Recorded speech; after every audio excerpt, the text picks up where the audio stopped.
Okay, it looks like we are live. Good evening, everyone. Welcome to the show.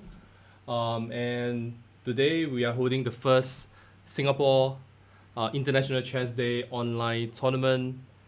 So today is 20th July, and apparently it's International Chess Day. I'm not sure how much you guys know about this, but I thought we should organize something to celebrate the event, and also it's been a little bit quiet since Chess Against COVID has sort of stopped our activities. So I thought let's just do something good, and firstly I want to thank the Chess Against COVID team once again for stepping up when they are required. I think that this is kind of a last minute thing to be really honest. We basically had this idea very late last week, and then we kind of put everything together in the matter of days, including the getting of sponsors and also inviting special guests that will be joining us very very soon. Um, I will be going through the tournament details. I think the price list I think will be interesting to many players. Um, and also uh, the lineup looks pretty impressive. We have pretty much most of the yeah many of our Singapore top players are playing.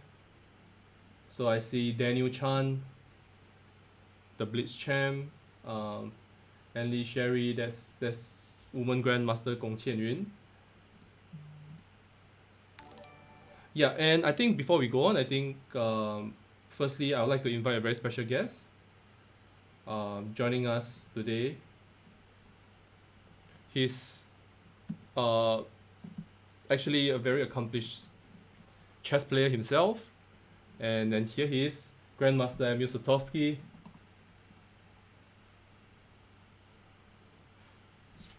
Hi. Can you hear me? Hi, big welcome. Grandmaster Emil Sutovsky is with us, so thank you very much for joining us, Emil. I just actually I just showed how what an amateur I am at doing this, because I was doing sort of a pre-show thing for like 5 minutes without realizing that I have not unmuted myself, So so I said a ton of stuff, and nobody in the chat even bothered to tell me. So, Okay.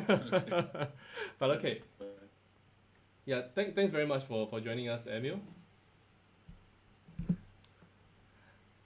Um, My pleasure. Actually, I think it's something that FIDE should do and try to be closer to those who are thrilled by chess, and especially on this day.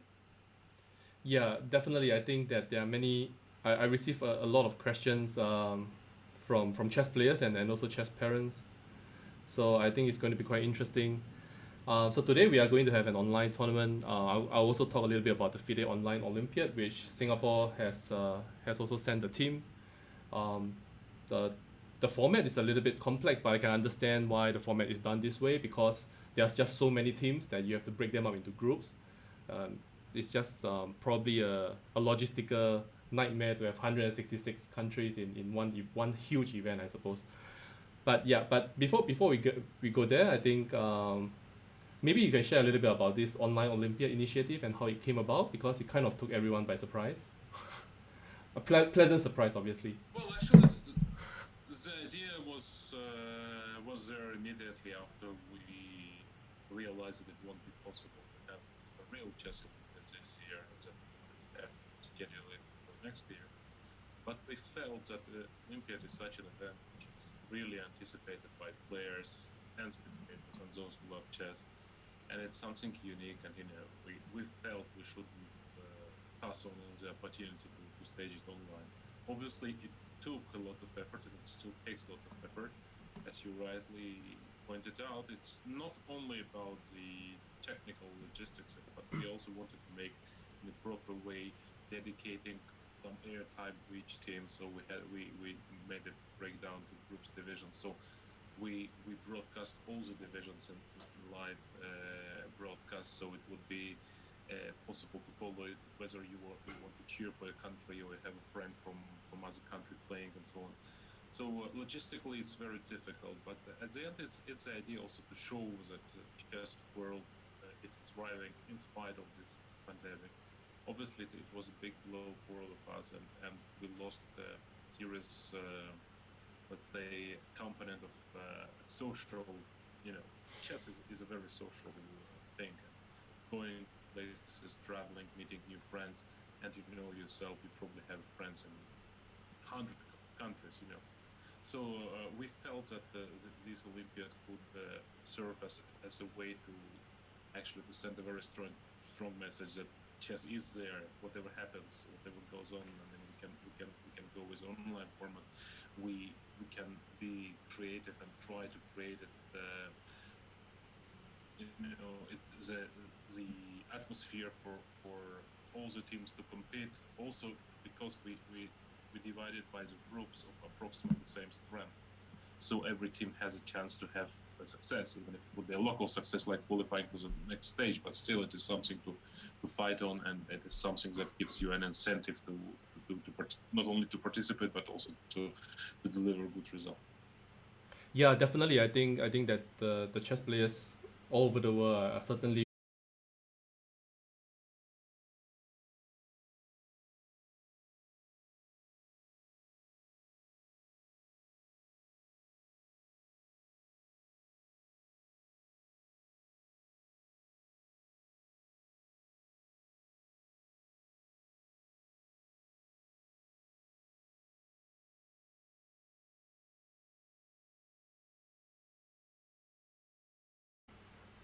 Yeah, I think that. Yeah, maybe I should also ask you a few questions that some of our viewers are asking. Really interesting ones, actually. Um, so a question from FIDE Master Ashvin Sivakumar. He understands that you were previously the president of the ACP, and he wanted to know what was your most interesting experience. As the president of ACP, Yeah. well, I was president for more than 6 years, almost 7 years, and there were a lot of things, of course. One of the most important in terms of, let's say, an impact on the world chess or something was obviously negotiations about the match Carlsen Anand. It was back in 2014 when the match was on the verge of canceling, basically, because there was a situation where the then FIDE man imposed an ultimatum on Carlsen. He signs an agreement or basically he's replaced. And Carlsen was Wow. reluctant to sign because there was something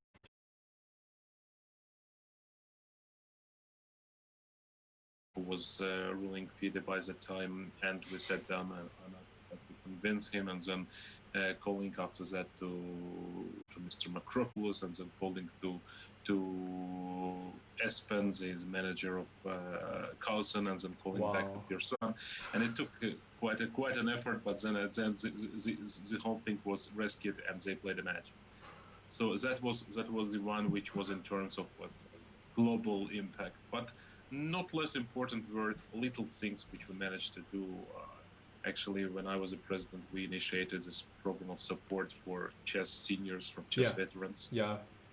and it's already running now for 8th year, and over 50 players got awards and support, and it's very important of causes to support players who basically all of them played chess at times where there were very little or no monetary awards for players. So we actually found a way to contribute and to support them. And there were many cases. I could go quite long down the list, but it was something that I enjoyed because I firmly believed in what I was doing, and also it was a difficult fight. And let's say ACP never had such a power as FIDE. It was an important part to raise important questions. And I'm happy that now at FIDE I have this opportunity to protect the same values, and already I don't have to argue with FIDE, maybe within FIDE, but not with it. So it does take a lot of effort because whereas there are absolutely different, ways to see, and some people say that you should think in other direction or should be more practical. But I'm not trying to be practical. I'm trying to be fair. Yeah, definitely, and of course, as a very strong chess player yourself, you fully understand what chess players are looking for, and I can understand that you are looking out for the best interest of the chess players. Speaking of which, I think we should also introduce Emil not just as the Director General of FIDE. He was also um, a world class, or I should say, he is a world class chess player. He was actually, he crossed the 2700 mark before, I think, some years back, if I'm not wrong. Yeah, well, I think 2709 in 2012, but at that time it was about number 30 in the world. But my highest position was about number 15. There was no live rating, so technically in the published rating it was number 17, but in live rating I was about number 15 in 2004.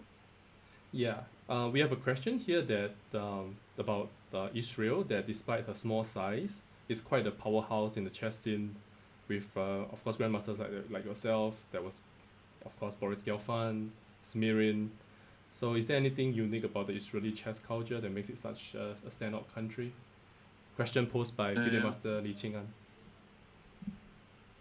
Well, it's a complex question. You could be misled by numbers and names and results, but you have to be fair also to understand how it all came about. Israel always had a chess culture because generally Jewish heritage has a bit to do with chess. There were many great Jewish players in the past, and in Israel is also always there was some chess cultures. There was international master Cherniak, who is considered to be a founder of Israeli chess. He was a player who played Olympiads back 70 or 80 years ago. He played with Alekhine and Capablanca and so on. Then a newer generation of Israeli players emerged, Grandmasters Grünfeld and Grandmaster Grünfeld, and there was quite a strong culture already. But the real, let's say, breakthrough happened when, in the beginning of 1990s, there were a lot of Soviet Jewish players who actually moved to Israel. The first big player of the kind was Lev Stakis, who moved to twice Soviet champion and former top 10 player in the world. He moved to Israel in 1990, and then followed by Ilya Smirin in 1991. And then I came. I was not like a prominent player when I moved, but I was one of the strongest Soviet junior players. I was by that time still a youngster, but a year after I moved to Israel, I already was international master and so on. Maybe a couple of years. Anyways, two factors actually matched. One is a local culture with already, let's say, ready for that, and already there was some life in it.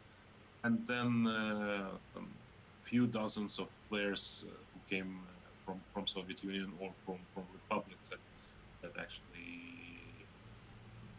became countries. So I was born in Baku myself, same city like Kasparov, and I had a privilege to know him since I was 4. Actually, he was one of the first chess players I met was Kasparov. So it's funny. He's pretty good, yeah.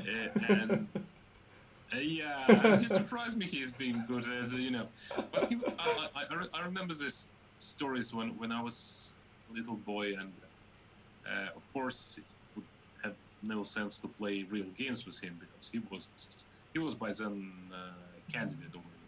82, 81, 82. But we played some curious games he was playing with me. Actually, I would suggest to our spectators to test yourself and to play these games. Pawns against pawns. You play only pawns, just remove all the pieces except for kings, and play it. It's quite a tricky game, I will tell you, especially if you play with a stronger opponent who is white. I mean, you play c4, you play e5, he goes with the king, he captures, this, he goes to c4, and it's tricky, and you have to calculate. I think it's quite a good let's say way to study about the pawn endings, about the position, about the tempi, and so That's it. That's our next tournament. A pawns against pawns endings. So the chess against COVID guys. You guys are hearing this. We'll organize this the next time. Uh, in Chinese, we have a saying that's it's called 说到做到. It means when you say something, you have to do it. So we will try to, Great. we will organize this somehow. Yeah, and Great. No, I think it's rather thrilling. yeah, I think it'll be interesting actually. I personally have never played it, and maybe that's why my endings are bad. But yeah, just thinking of it, I can sense that it's going to be quite funny. Um, and it's probably going to be funny. It's going to be entertaining and educational all at the same time. So definitely something that we should explore. Um, yeah, I think coming to once again your chess background, uh, one of our audience wrote that you have always been an E4 player, or almost always been an E4 player, and do you recommend that players stick to a particular opening for most of their career, or should one try to experiment with different stuff every few years? I get that question a lot actually, but maybe we should defer to your opinion as well. And of course, just talking about your 1E4 experience, I still remember that extremely amazing performance you did. I think where you won all five games with white, and you drew 5 games with black, and you won 5 games with white. I think 2900. Yeah, Something. you mean the Poikovsky tournament? Yeah, the Won Poikovsky, 5 yeah. with white and That's right. 4 draws with black. It was yeah. So now. Well, I was always sort of a white color player, right?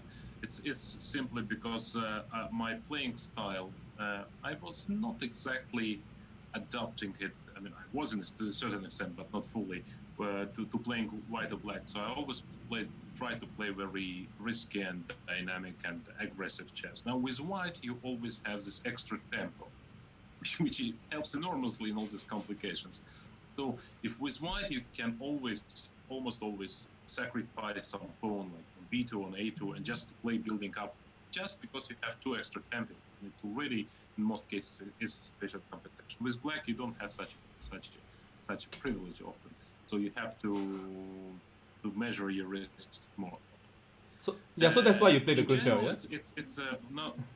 Sorry. Yeah, Grunfeld Yeah. is very sharp, of course. Yes, Yeah. yes. Grunfeld is very sharp, and but if we talk about first move e4, it's very interesting. First of all, we should understand that there is no general advice in chess.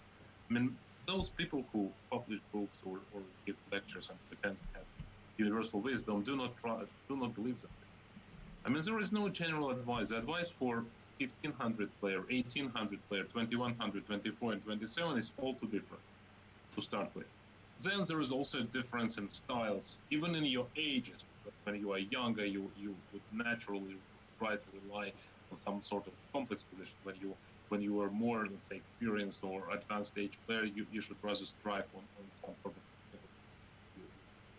better at. So it is very difficult to get to go with a common advice. But if we talk about Singapore chess community, which is largely composed of non-professional players who cannot dedicate themselves to study 50 hours a week, but rather Yeah, you can say that. rather maybe 10. So then to try and attack and approach 5 different openings to master d4 and e4 and knight f3 and g3 would be a bit too much. I would certainly find a way to focus on something.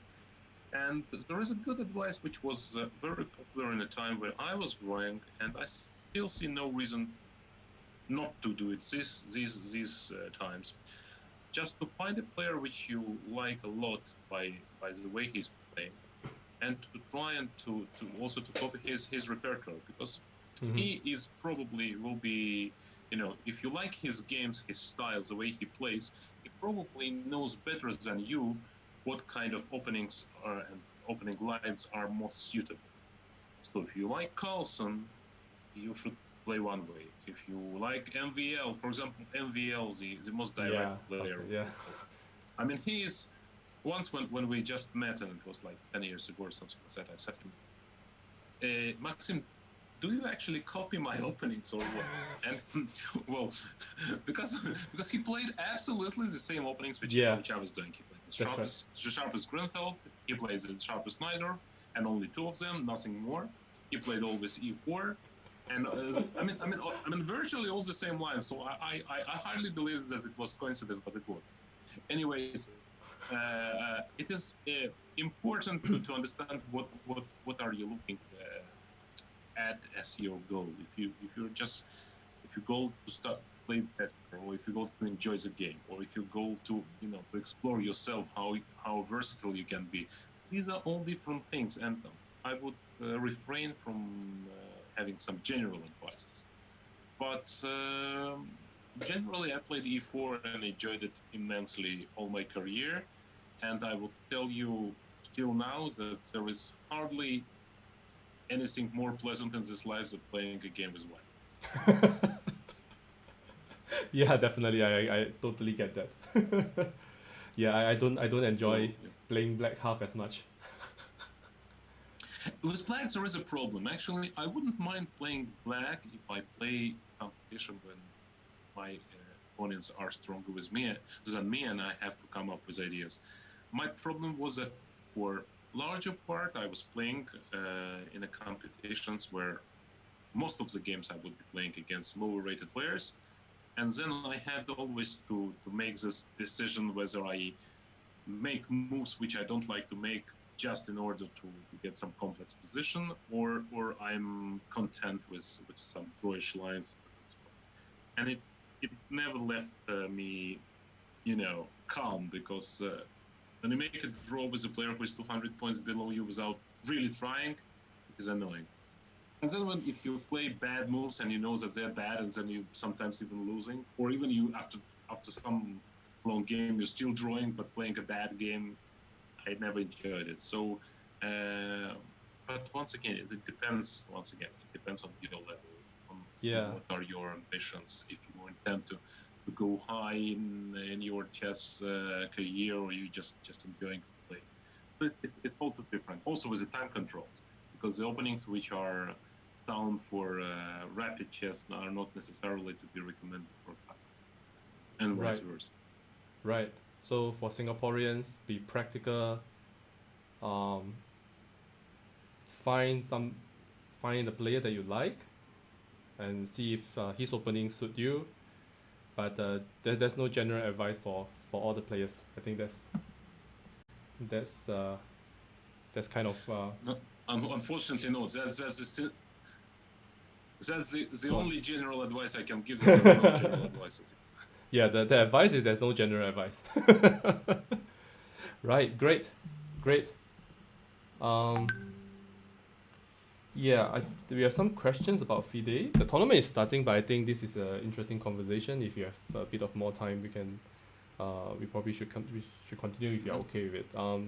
Some really interesting questions that we are having about FIDE, about getting chess recognized as sports in school, and does FIDE have any success stories where they have managed to get the chess recognized as sports in schools, and could FIDE support Singapore in putting up a case to Ministry of Education in Singapore?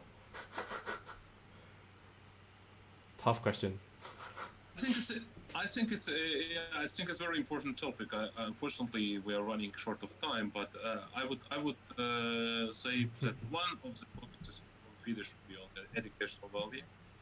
And while I'm talking to sponsors and to big companies and also to governments, many of them make this point that educational value is something that they're looking after, not the competitive chess themselves.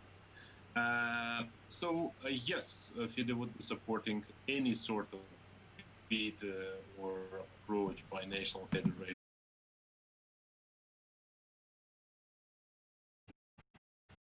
into curriculum choice.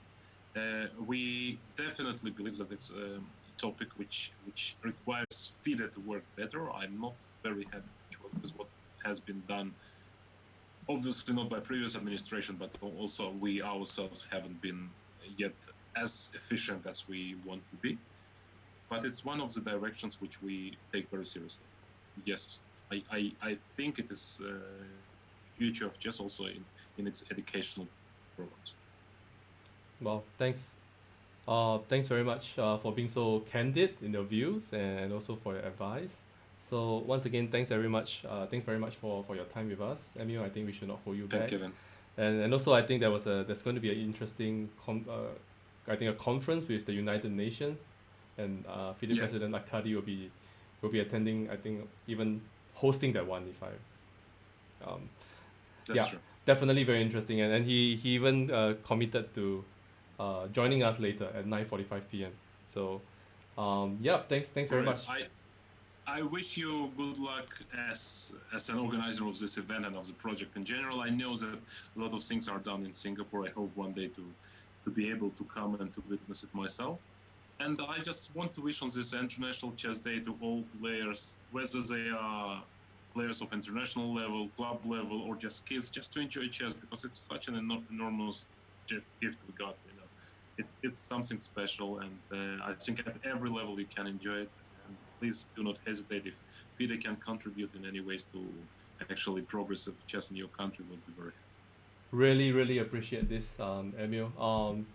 Thank you once again very much for your time. I know you have a very busy schedule. okay.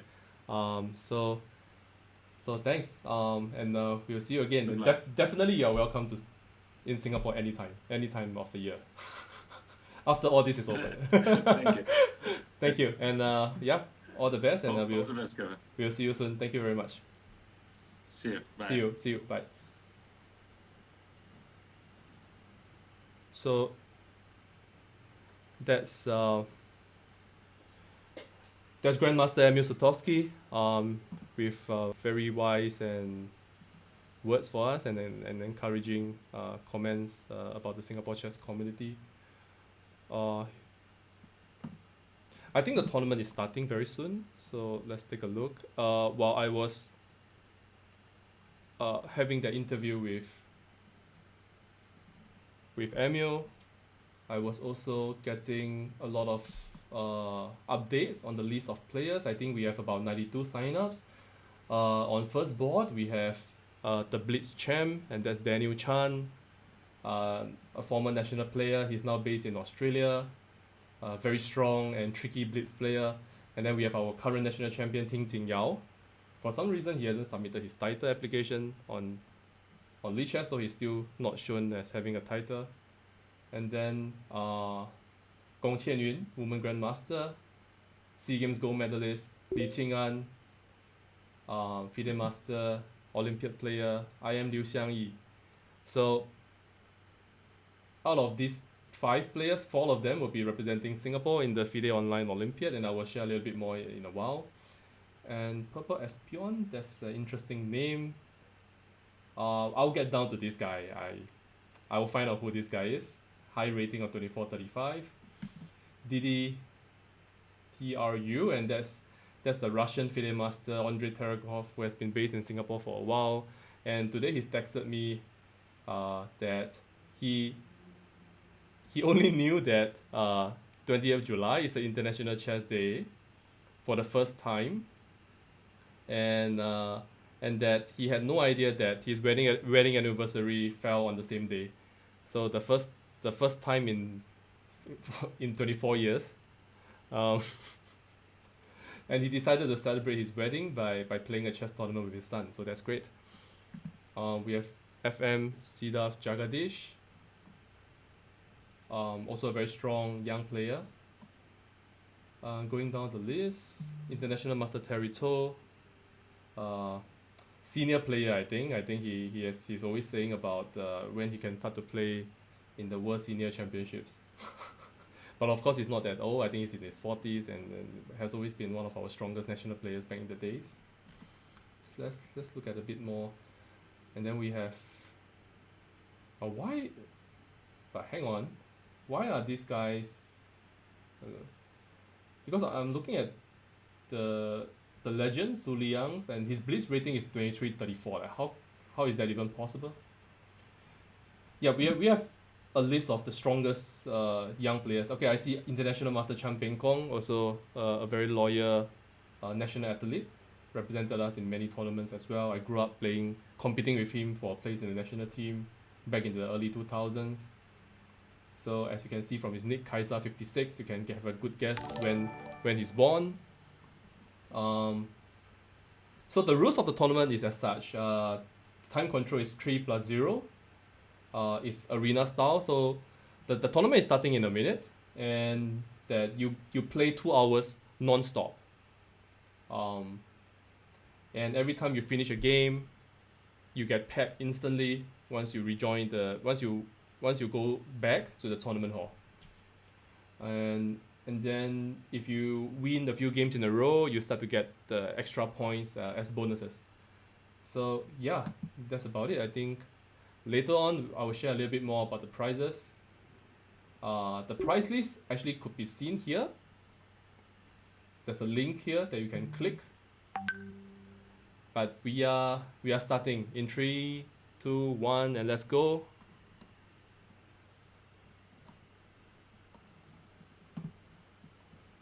Alright, on the first board we have Tin Jingyao versus Daniel Chan. This promises to be an interesting game. Okay, it looks like a Slav, E3 Slav.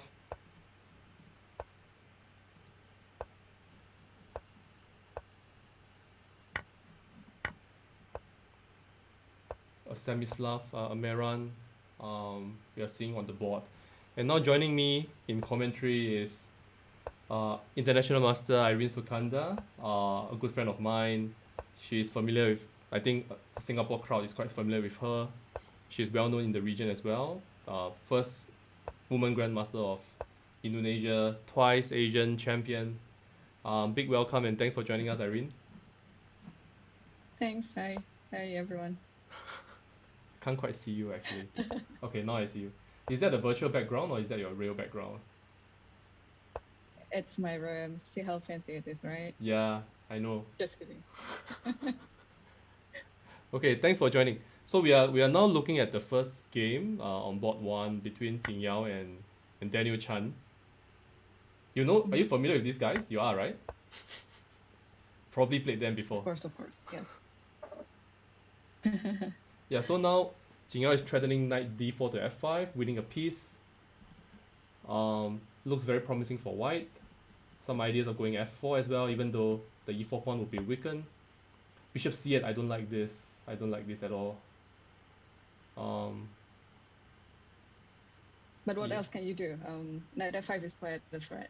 Yeah, generally you'd never go h6 because you want to go g6 to control the f5 square. So I think that there's some black has some serious issues right now. Like f4, there's probably knight g6, and then there's some tricks down the e file. Yeah, looks complicated. Black's probably trying to go c5 himself and c5 to c4. h3 plate.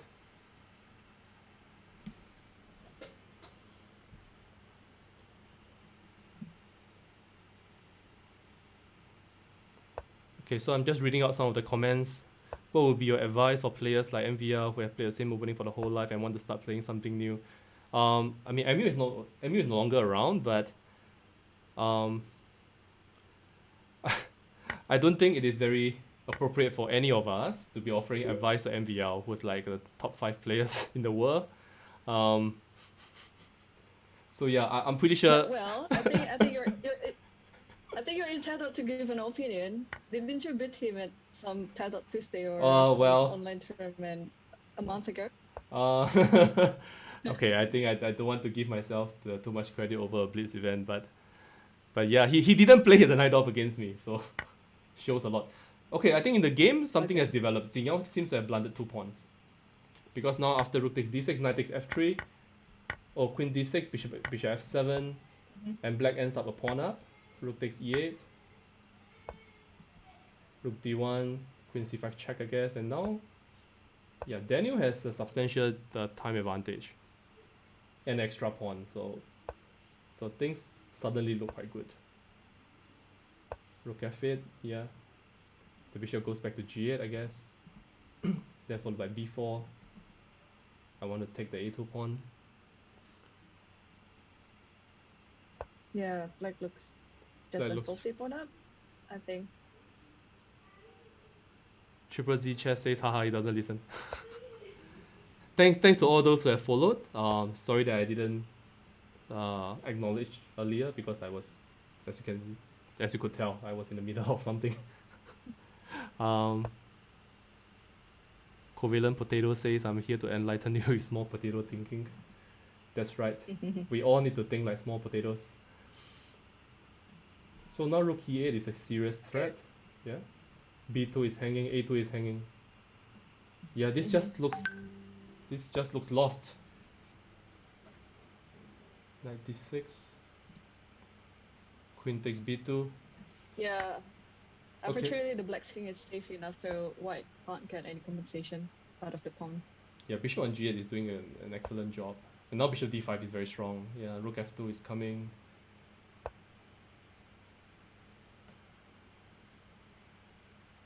Queen a3. Yeah, I think this should be game over. Even if black takes some time to just push the pawns, I don't think there's anything that white can do around the black thing. White resigns. Yeah, good game. Good game by Daniel. An upset in the first round because Jing Yao is really a fantastic blitz player. So let's look at another interesting game between Li Qing'an and Qian Yun. Are you at the game? So Let me.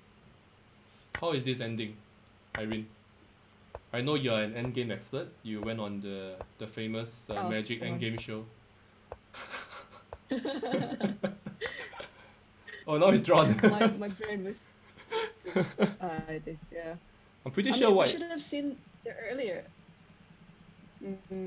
I feel like white should be winning Probably this. just drawn. Really? I thought. Oh, come on, you can just take already. Yeah. It's simple. Okay, I don't know whether maybe in the earlier of the game, there is some part that white could have retained some more pieces instead of going to this endgame, which obviously just easier for the one who has the rook.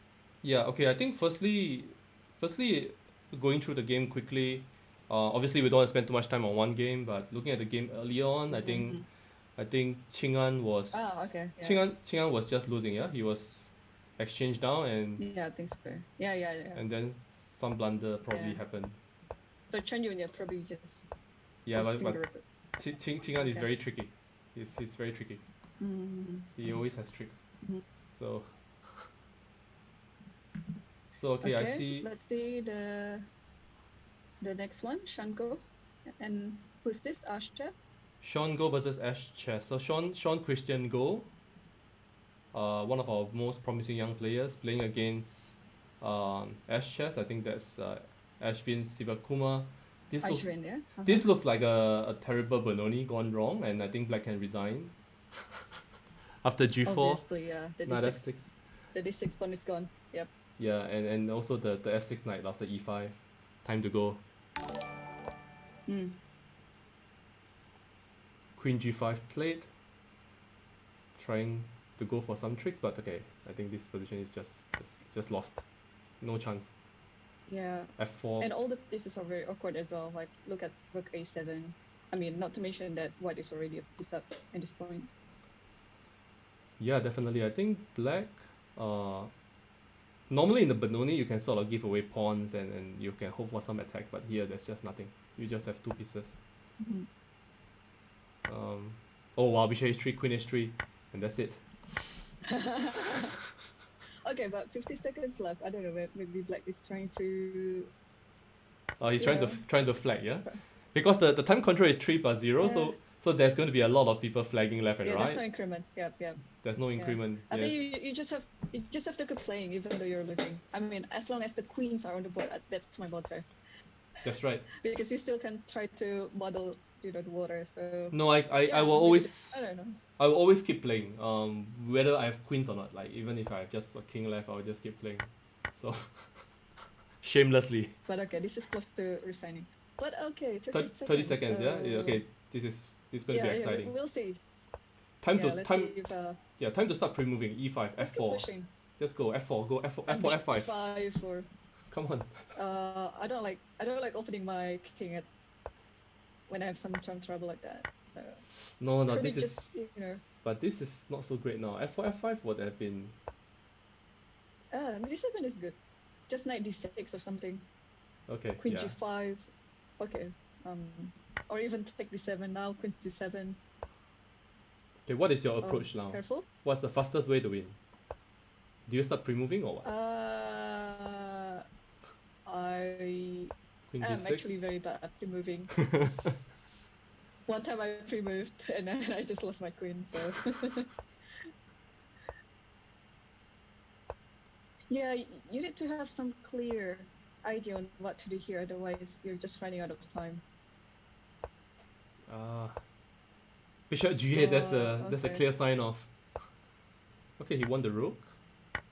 Queen f7. I think you should change queens, but okay. Rook f3. Rook f3. Okay. Queen e5 or. Okay, now he wins the queen. Rook h. Oh, Okay, that's almost queen, mate. Okay. queen f6. Queen f6 mate. Yeah. Yeah. Okay. And he sort of slow rode the guy for a few seconds, like before playing queen f6. So, good win for Sean. So I see a few surprise names actually. I see Ahmed Ismail Kamedov from Kazakhstan. He's working in Singapore now. His own consulting firm in Singapore, and he's off to a great start. 3 wins out of 3, and on fire. So getting 4 points per win. And who is this? GM Adarsh the Grey. I cannot remember this guy. Sorry, I'm still not familiar with the I- names of this. No, European I player. played with him so many times, but I just can't remember his name. But he's playing against Ethan Po, Rodcast, CA247. Can everyone play in this tournament or it's close? You can play if you're a Singaporean or you're Singapore or you're based or you're based here or you're Singaporean based overseas.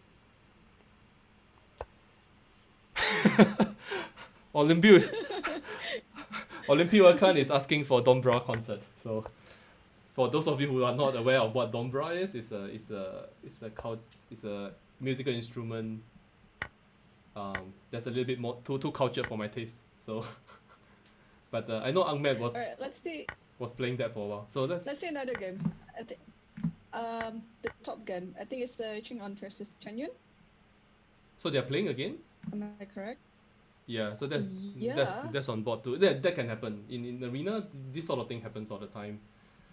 Yeah, I see Charlene Mark on the top 10 position. So one of our young female talents. Okay, let's look at the game between Ching An and Qian Yun. Okay, Qian Yun is going to win because he has the bishop pair. So so there's no defense. Rainy JY says hi. Shout out to you. I don't like b5. I don't like b5 at all. Because Okay. because Yeah, because initially the bishop I was think- really bad. correct. I mean, he could have gone bishop d4 check and then b5, right? And then there's no bishop c5 stuff. Now there's f4. I think it's a bit too premature to play bishop e5.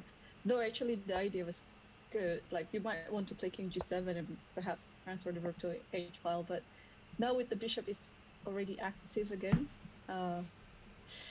there's less advantage of having a pair of bishops. Yeah, Qian Yun is now losing it. As in, she has no, lost. no. She has lost the plot. But what is bc3? But why not bishop takes c3? Keeping the pawn structure He intact. doesn't want to get checked, I guess. I don't know. After queen b6. King b6, No king, idea. king h1. Yeah, strange play. Have not seen me for 25 years. Sorry, bro. Do I know you? I think you need to.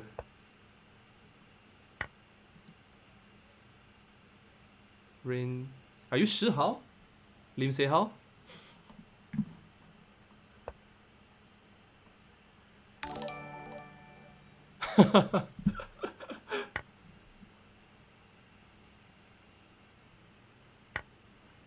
So, so Se Hao was a. Yeah, I indeed have not seen him for over 20 years. Yeah, this looks very complex now, but I feel that black has some chances because of the past A pawn.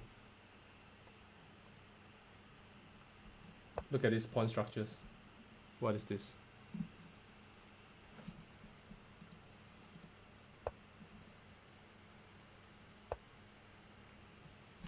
I think my co-commentator has lost connection or something, or hopefully it's not me. Yeah, look at this stuff. Queen on h8, rook on g8. Ah, okay, you're not right. But now queen h2 is a devastating threat.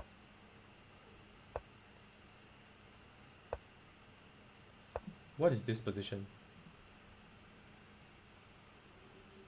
You can play queen h4 and then followed by rook g2. This has to be the craziest draw. What? Draw? How do you get a draw in this position? Like, what? Like, firstly, you could have gone. I was thinking after rook h6, queen g5, king h7. Okay, 1 second. Irene, are you back? Seems like you're back. I'm back. I'm trying to get reconnected. So Rain JY, you need to disclose who you are. Yeah, rook, queen, they agreed to a draw here after queen g5 check, rook g6, queen h4, and they repeated moves. But I think that after queen h4, rook, I don't know, I think here, after queen g5, king h7, and maybe something, I don't know. Okay, but the king is trapped on the h file, so I can understand why. Oh, yeah, I can understand why she took the draw. All right, back to the games. Daniel Chan is now in the lead. And he's playing Jing Yao again. I think this is crazy. I think what these guys need to do is that they need to just pause a little bit before rejoining a tournament, so they don't keep playing each other. Yeah. Oh, Jin Yang. Yeah, that's the Hello, Jin Yang. that's the problem with Arena tournament when you have less than 100 people, I guess. But we actually do have more than 100 players. I think like 120, 92 Oh, players. really? No, 92 players. Okay. Yeah, almost 100. Okay, now this is some kind of a stone wall. I never understood these positions. I never liked this for either color. Queens to c2. Bishop b2 coming very soon. Yeah, normally they go queen e8 to h5. Yeah, Junyang, you can still play if you want, just that you'll be a little bit late, and but you can still play actually. You can go to my Facebook if you like. There's a tournament link somewhere. I don't think anyone can paste links on the chat. Yeah, you can join. You can still join. Yep. So after FE, black would very much like to play queen h5, but it's not playable because the queen is on e2. So e5, yeah, I was thinking about this actually.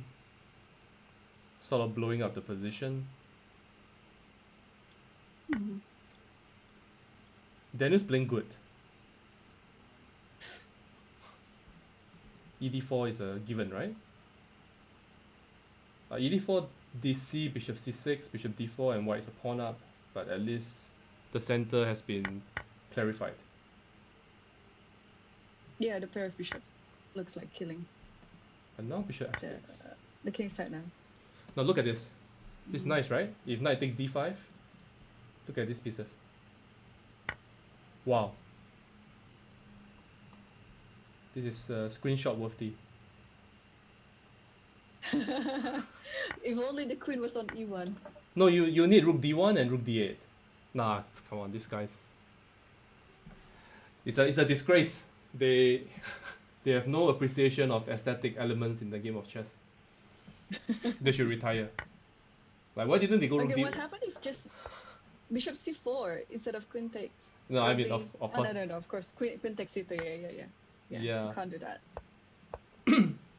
Okay, this looks just equal to me. But that's bishop a7. Bishop a7. Take the pawn, man. Yeah. So, purple as peon is on Andrian Susilo Dinata. Do you know him, Irene? Probably, Yes, right? of course. Yeah. Yeah, I think he studied So, here and I'd like- yeah. Go ahead, Irene. Yeah, I like to see this game. I think it's again, it's the legend against Terry Toh. Oh, really? There's only one Terran. Okay, don't know, okay. which Yeah, one I is see it. this? Yeah, this is the Terry. This is the Terry. Okay, so that would be good to watch the two oldsters. And it just looks like going to be checkmate very soon, because of the bishop h7 Greek sacrifice. And now if king g8, queen h4, the queen goes somewhere.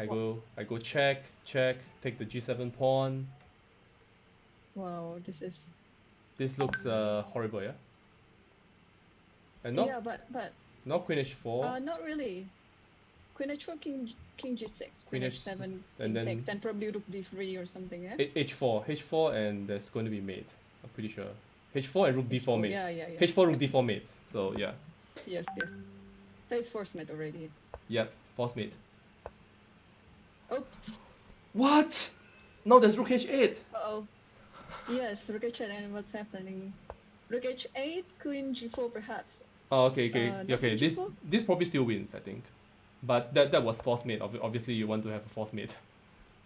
No, how do you win this? If I just play queen c5, queen c3. Oh, no, okay, there's rook e3. There's rook e3, yeah. But this is okay. Yeah. This mates anyway with queen g4. Does anybody know where I can find a link to this tournament? Astro Hungary is asking.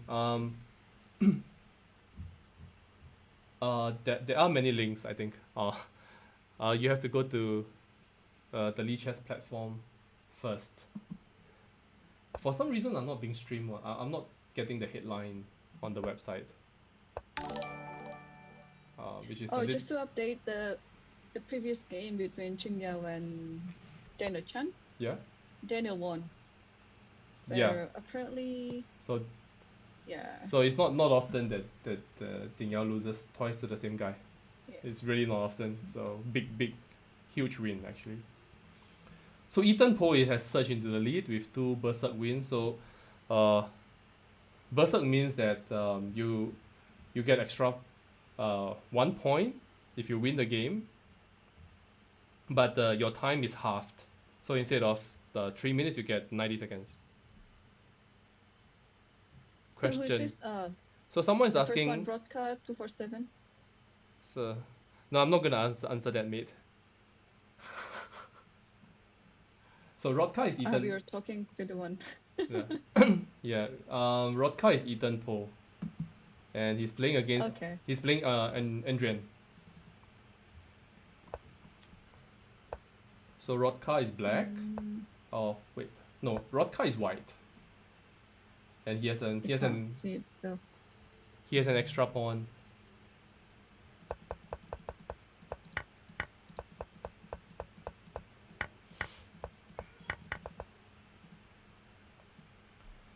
Yeah, extra pawn looks promising.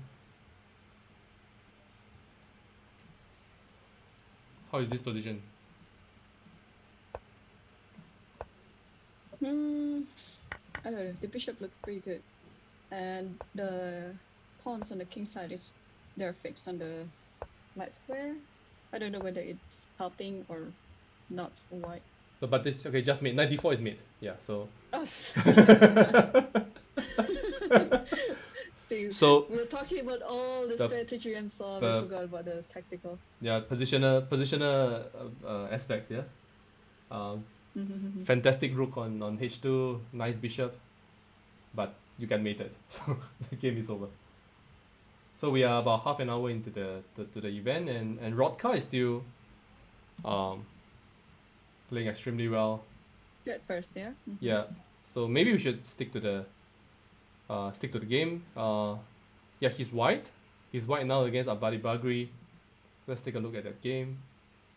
He has Berserk, so I'm not very sure about the Wow. strategy. I'm not sure it's that sound. Unless he's trying to lose. I don't know, because 3+0 and 90 seconds, giving away 90 seconds like that. Mm. Not sure it's the best strategy That's at all. That's quite risky. So this is an interesting gambit. I have no idea what it's called, but I'm aware of this line. Knight g5, and yeah, they go d5. So Abadi knows his stuff. ed5, knight e5, queen e2, queen e7, and this is just better for black. But yeah, it's still a game, obviously. Okay, now I go bishop g4 And we just don't castle. and long castle, and just much better for black. Mm. This pawn is a weakness. Yeah, the thing with some dubious opening like this is, it's just trying to see whether your opponents know his theory or not. If not, then you can kill them like immediately. But if yeah, well, it seems of course Android knows what to do here, and now the H line will be very dangerous for white. Yeah, Petrosian is asking whether I am sure that black is really better. I think black is not just better, black is just winning, I think. Like, obviously it's blitz, so anything can happen. But Mm-hmm. Oops. H Okay, bishop d6, no? yeah, bishop d6, what's wrong with that? G3 is hanging. Yeah. You go h4, h3, just go and win on time. Miza Marov asked whether is this Irene. Yes, this is Irene. I mean, I'm not Irene, but the lady next to me is. Okay, it looks like Ethan has fought himself back into a decent from a utterly lost position to. Okay, this is still losing because Rook h2 is Still losing, yeah. is unstoppable. Yeah, you can't stop Rook h2 without losing f3. Mm. That Bishop. will just take. Yeah. Yeah. Strange. And g4 is losing too. Just double the rook, I guess. Yep. And then push the pawns. Okay, take, rook g3, takes g4, 2 pawns up. 2 pawns up. White was trying to play like Paul Murphy. Yeah, I don't get this. Obviously, you try to take the pawn, right? Why didn't he take the pawn? Yeah, you should take the pawn on the other side where you can just have a pass pawn there. It might be more dangerous. Didn't he see that g4 was hanging, or Yeah, I why think did he play d3? no, he forgot. He forgot about Rook g3. Pretty sure. Okay. Though it's still winning there. Okay, 2 pawns up and just. Yeah. So I'm Okay, getting what the list else of do we players. Bunch of IMs And playing. Who is this Dire Promise?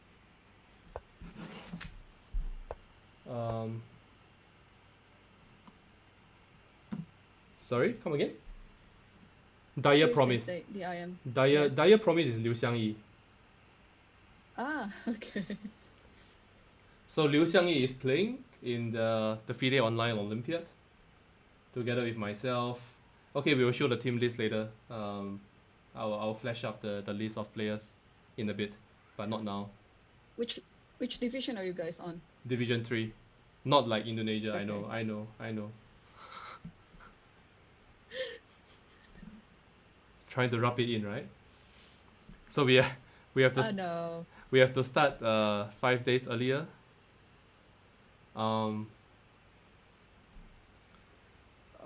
In Some guy just trolling me on Twitch. I'm not gonna respond to that. Yeah. So our games start on the 5th of August till the 9th of August, and 9th of August is National Day. So hopefully we celebrate National Day by qualifying for Division 2.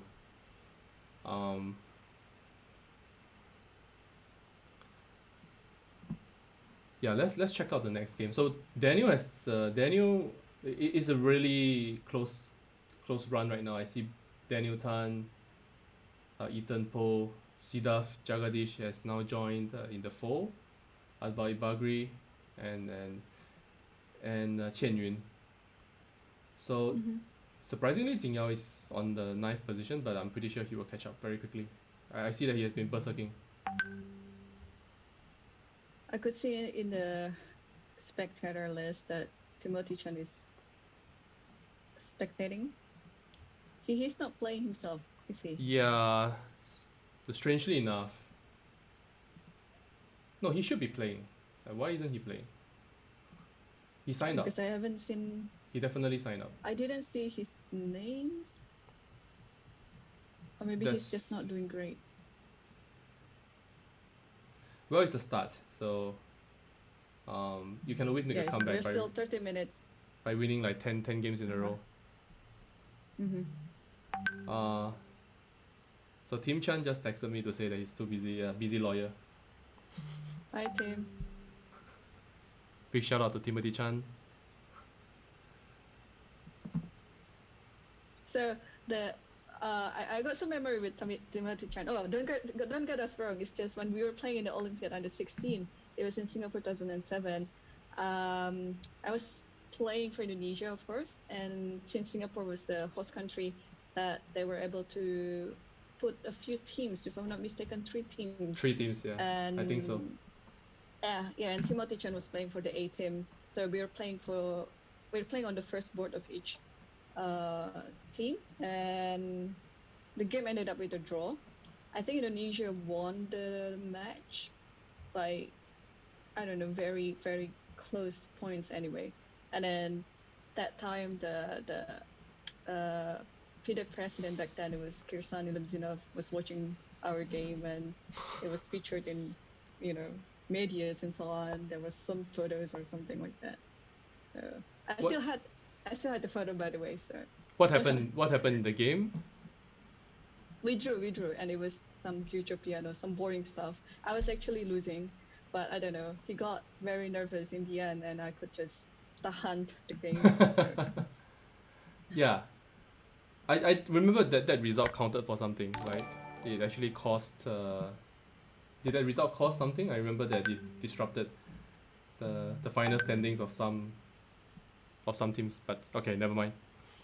Tim Chan says he completely couldn't remember. I think that's why I am here. Ouch. No, just kidding. Ouch. If I were as No, Tim, Tim, I wouldn't be. Tim, she was not kidding. But so go and get your 7 rating points. And get the iron title. Okay, now going back to the games, I'm looking at the one between Andrian Susilo Dinata and Lee Ching-an.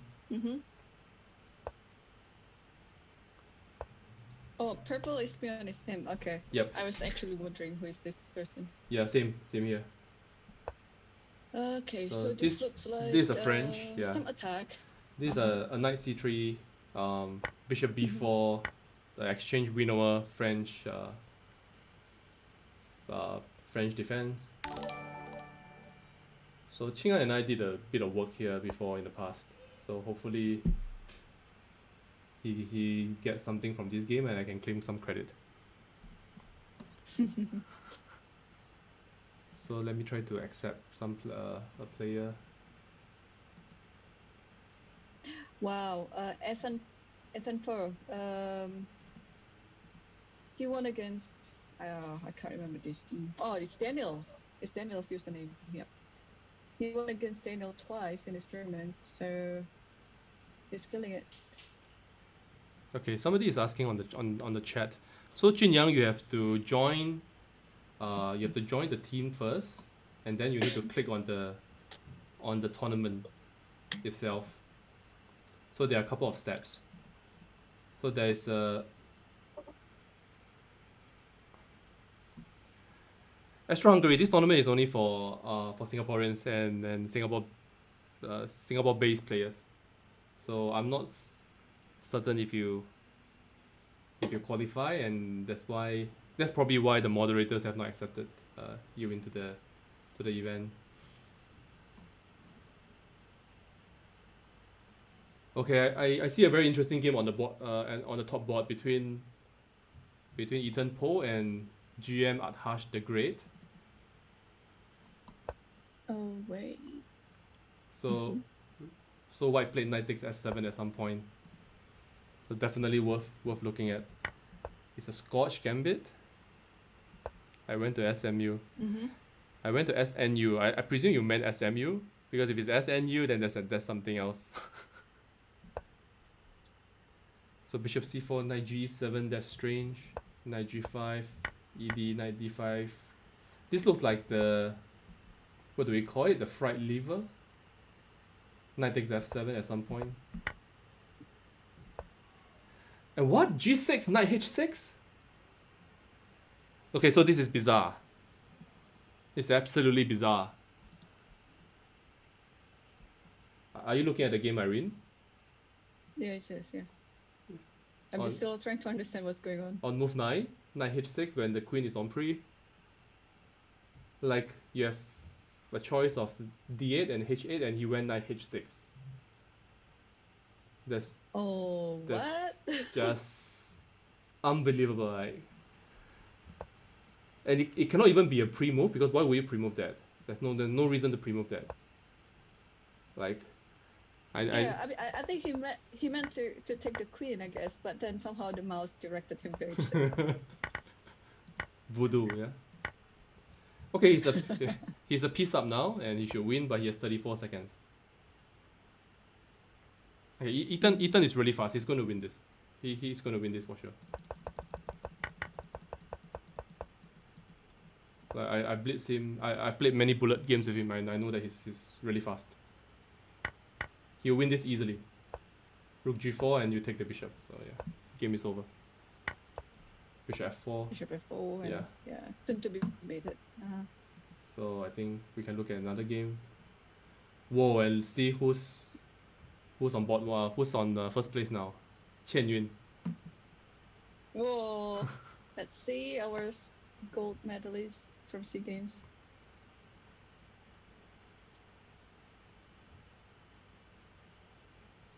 Okay.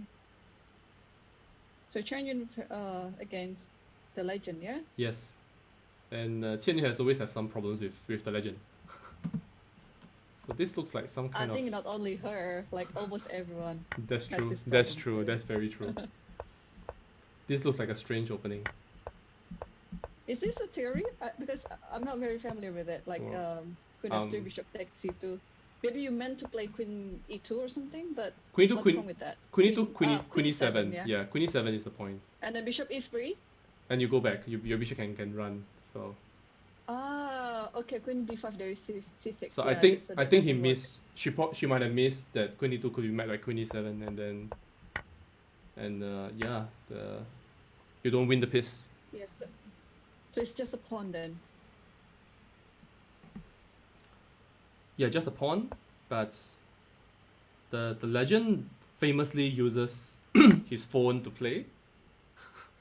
Or he uses touchpad, that sort of thing, and he's really good when there's increment, and when it boils down to 3+0 without increment, and it goes down to the final seconds, he struggles a lot. So I worry for him. Frappuccino say hi. I think you followed some of my streams in the past. Yeah, this position is just hopeless. I think knight b6 I think wins. No, okay. Yeah, knight b6, knight takes b6, queen c7, knight a8, and then queen takes c4, and there's rook takes there's rook takes e4. So all these arrows. So knight b6, ab6 played. But I think queen c7 would have been quite good as well. Probably wins as Yeah, why not? yeah. After rook takes, I mean, still a piece up, so Yeah, this is more tricky, like queen c6. And then you just take a piece now. Okay, this game is over. 2 pieces down. That's no chance, yeah? no chance. Yeah. Jia Ying Chase says hi. Hi Jia Ying. Thanks for joining. Charles Lucas, thanks for following. To all those who have followed in the last few minutes, sorry that I didn't do a shout out as I normally would. Okay, so now queen e3. Will you play queen f2? The practical move. I would. You would, yeah? I would play f4. Yeah. Okay, but this is tricky. Like this, the legend is full of Okay. tricks like this. White Like this. resign. Dirty. Very dirty.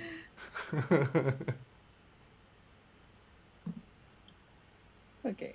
Shall So- we see some of the Wait. game? Rodka is now back in the lead and he has 35 points. So I think what happened was he won a few games in a row, like quickly, really quickly. And Berserk. Yeah, that's yeah. right too.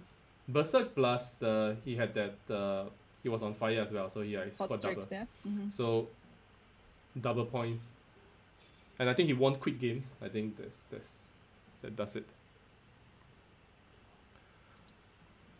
Let's see this game. Purple Lesbian against the Blitz Chan and Mhm. Jern against Kernel Chan. This looks like a scotch. Do you know something about the scotch? I might have. But this looked like It's a okay, this variation, okay, got it. it's the main line. It's not the trash that we do. Mm.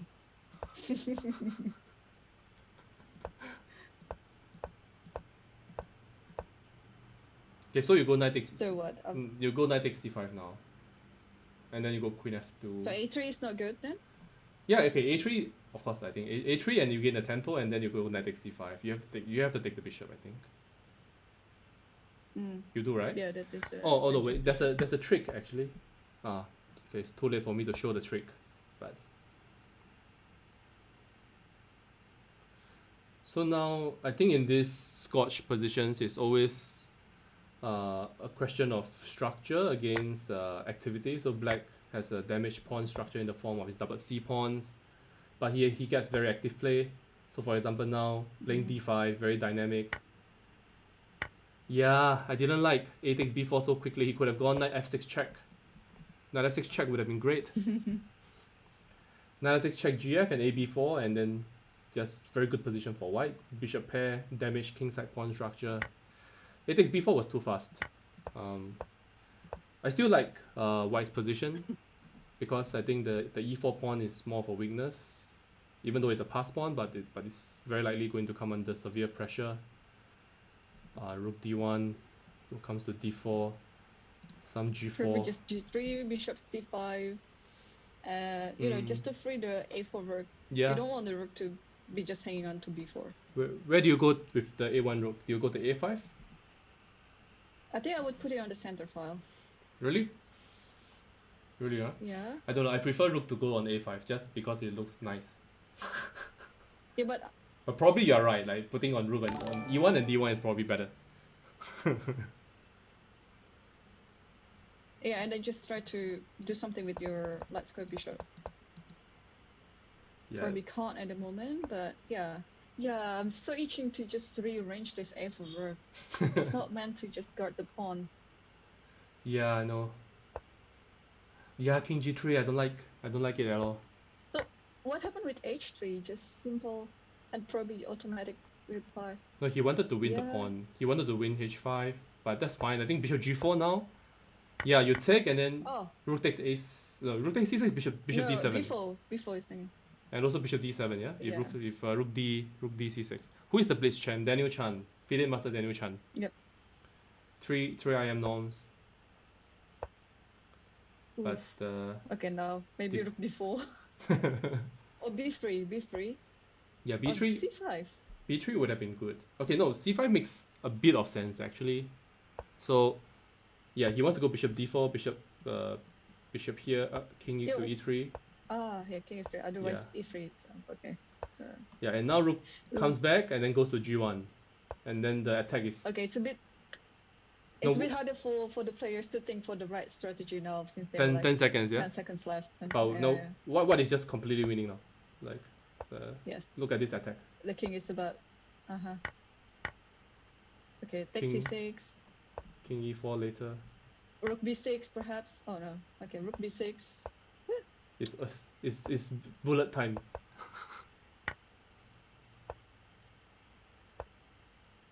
Okay, rook c7 and just take. Yep, Yeah, finish. but still. Ooh, queen f3 or Queen f3 mate. careful Yeah. not to get a draw. Oh, Ah, yeah, no. it's mate. No, it's not mate. It's not mate. King just g5. losing time. King g5. There's one move still. Okay, so. So Ethan is still rolling away. 40 points now. 12 points clear. Thanks for following. Insane. Pro Knight 09, Drie Polo. Thanks a lot for following.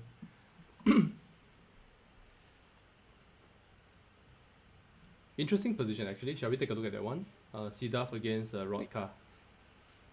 Okay, sure. I see on board too we have JGYJ against TJY. So there's a lot of T's and a lot of J's. No, a lot of J's and a lot of Y's. And Gen Y's. Yeah. Do you have any idea who the white player is? Okay, TJY is Jing Yao, that I know. I know. But let me check. I definitely have it somewhere.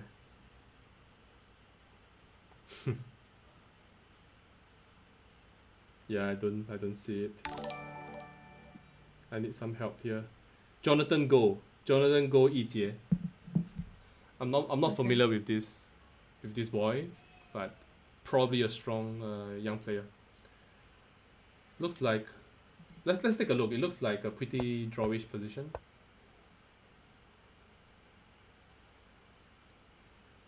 It's a very sharp rook ending. So rook g7, rook b2, rook h7, c4, rook c7. I don't know. It looks a bit dicey, yeah. Yeah, but I would play black in this position. Because the pawn is one square advance, right? Yeah, c4, Yeah. g5. I don't know. And also the king is a bit more active. If you can say it. General principles. Okay, you can play rook b5 here, with the other rook d5. Yeah, see, that's the IM there, the standard blocking with the rook. Yeah, after.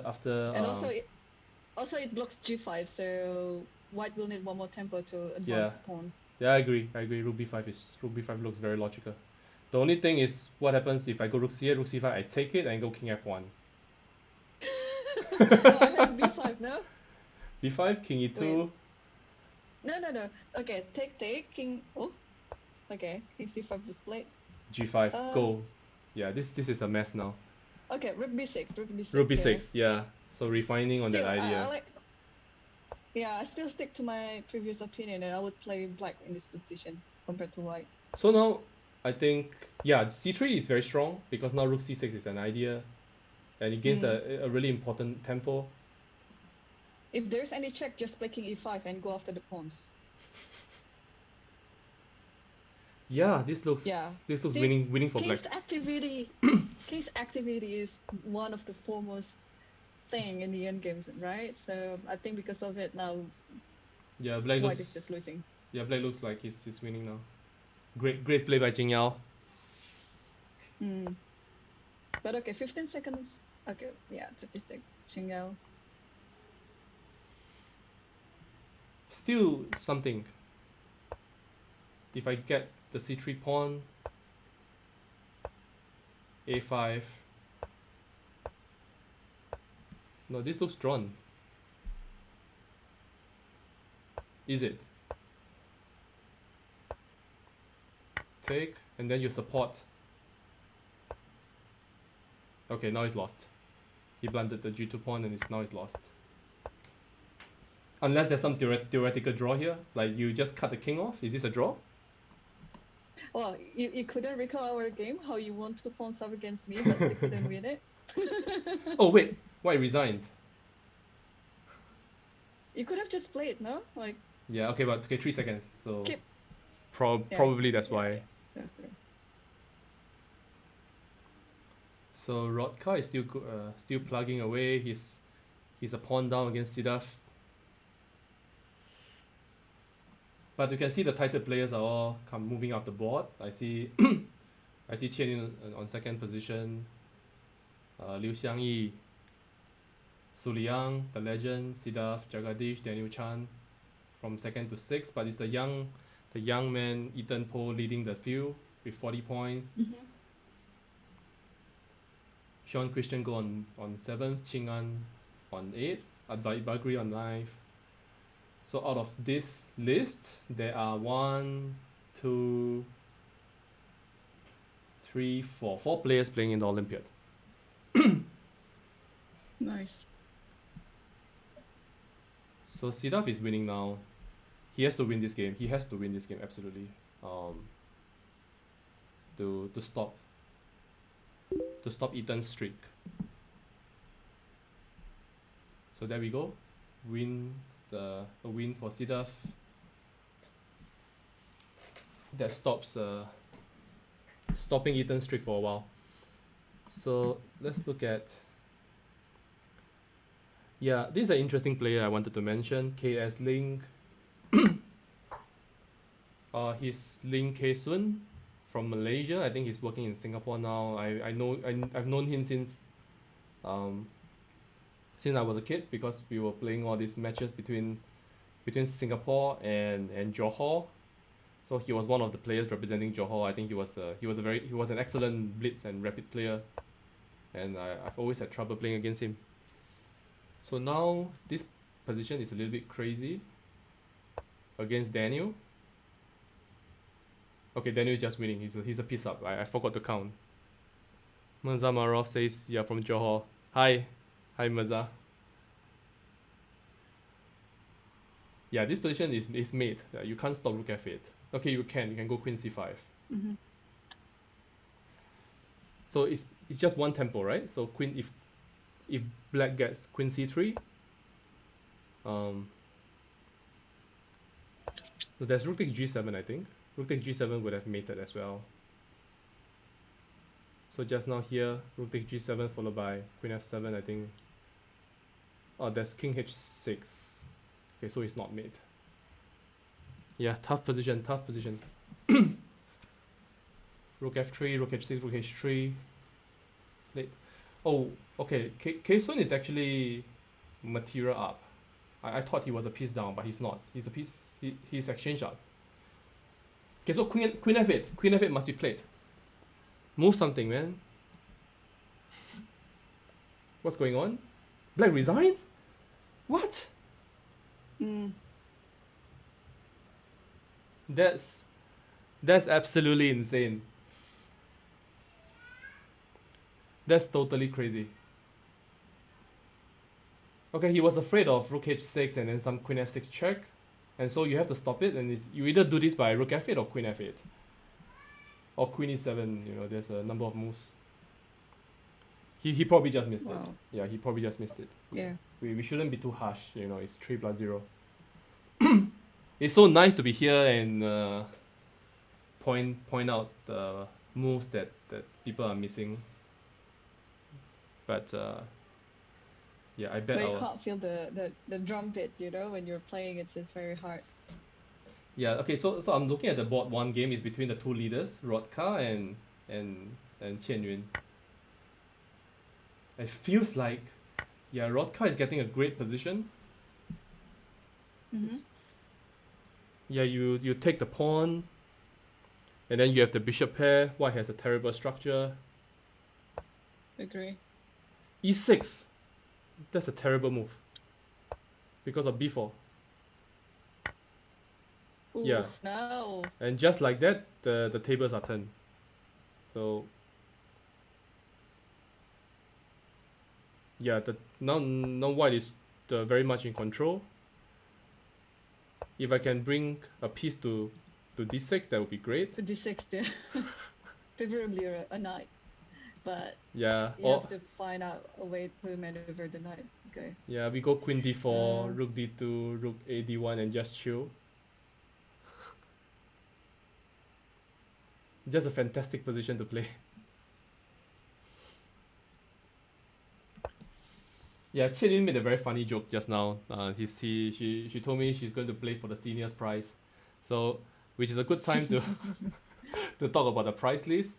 The champion of this event wins $100 Singapore dollars, and then we have various prizes donated by our kind sponsors: modernchess.com, chessmood.com, and Thinkers Publishing, a well-known chess publishing house.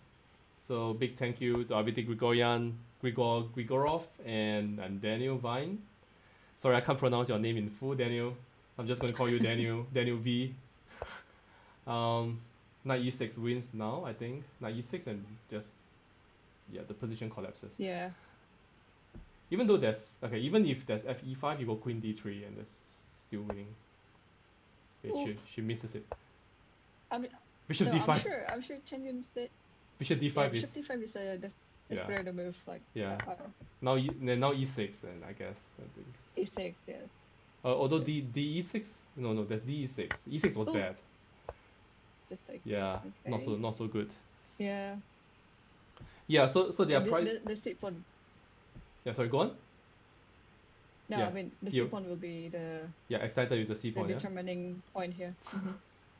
yeah. Look at the control over the d file.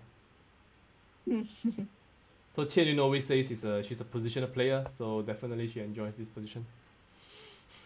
Oh, come on, Chen Yun is more a player.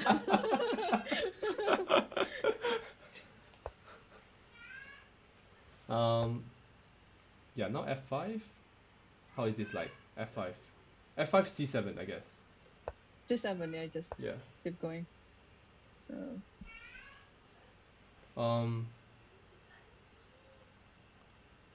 Yeah, so I wanted to talk about the prizes for a while. Cash prizes. Sponsored by Mr. Lim Gyok Hok, as well as this game is just too exciting. B5. Okay, No, so no, so still. now it's over. Yeah, Yeah. you take a7, you take a5, you take everything.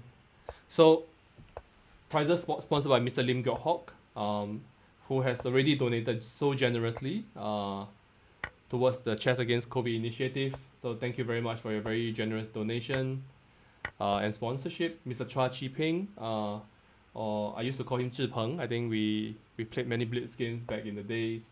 So thank you very much. So Qian Yun is just completely messing this up. Like what is like how is it possible that she lost all her queenside pawns? Now king a4, king takes a3. Good gracious. Yeah, but still it's winning. Okay, it's winning because Okay. I rushed upon the h7, but this is just Yeah. she could have won this 1 minute earlier and then she could have played the next game and get more points. Or maybe that's the plan. She's stopping. So that's the idea. Yeah, she's stopping Rodka from playing. That's the idea. I see. Yeah. Okay. I wouldn't have thought of it. Yeah, great thinking. Okay. So what Good. Ethan should have done is to resign much earlier, because now both players just allowed other players to catch up, and we see the Dr. Su Liang just completely rubbishing whatever I said about his disadvantage in playing 3+0, because he just won 7 games in a row. Sorry, 9 games in a row. 1, 2, 3, 4, 5, 6, 7, 8, 9. Yeah, 9 games in a row, sitting nicely on 36 points.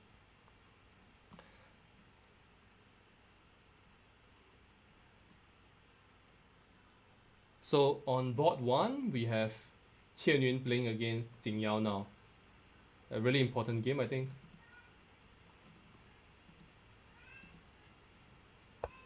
And I think Irene has just gone offline again. Yeah. And now you're back or you're not? I'm not back yet.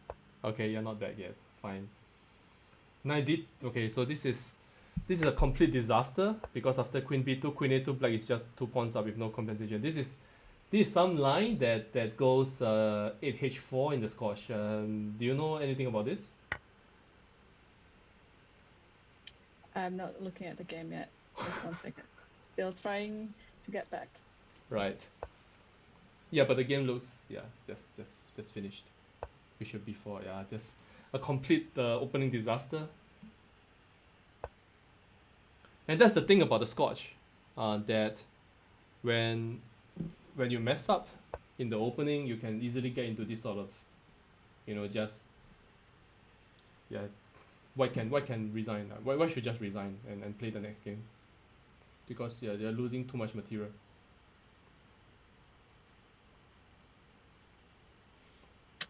Yeah, it's imperative that white controls black's activity in the Scotch, in order to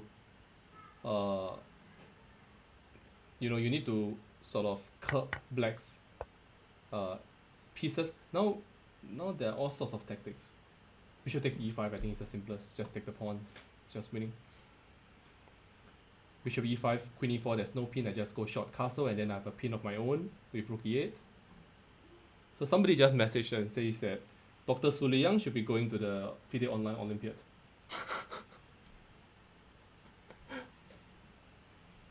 That would be quite fun to have him. So we are 1 hour into the tournament. So this game black will win, and there's no point looking at it anymore. So yeah, painful game for Qian Yun to lose because she just lost without a fight.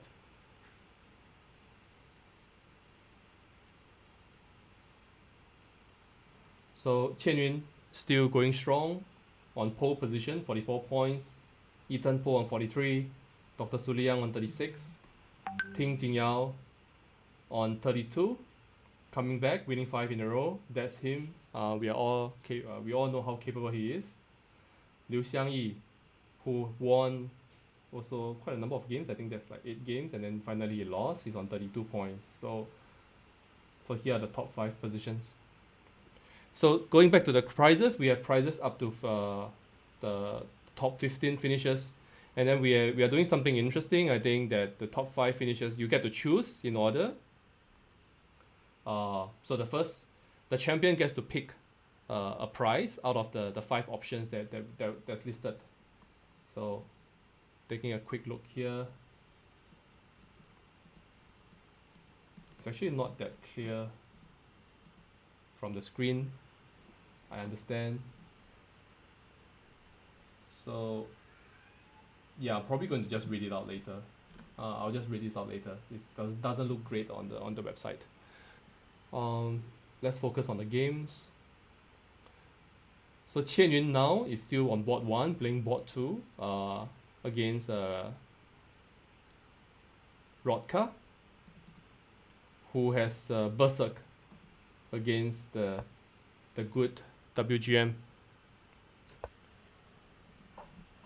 So I think my co-commentator has deserted me.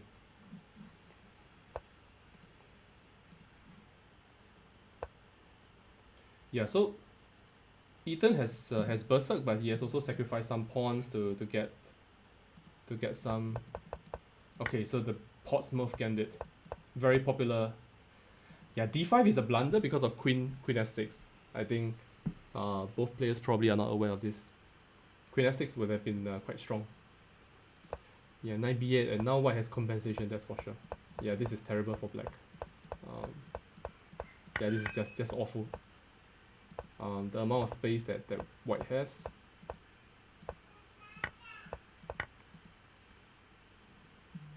Knight takes e5, wow. Boom. So if knight takes e5, bishop e4 wins material. Yeah, now just bishop takes d3, and then you have bishop takes a1. Position is just lost.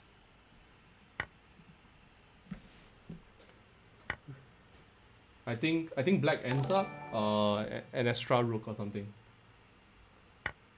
So Qian Yun is teaching these young kids a lesson, like, how dare you berserk against me? Queen takes d6. Yeah, just clean exchange up. There's no chance. Wait, knight g4, knight g4. Now there are checks. There are checks here. I don't think it's enough to win in 10 seconds. But wow, this is going to be close. Yeah, gh5, very strong move. Because knight h6, king h7 could have been played.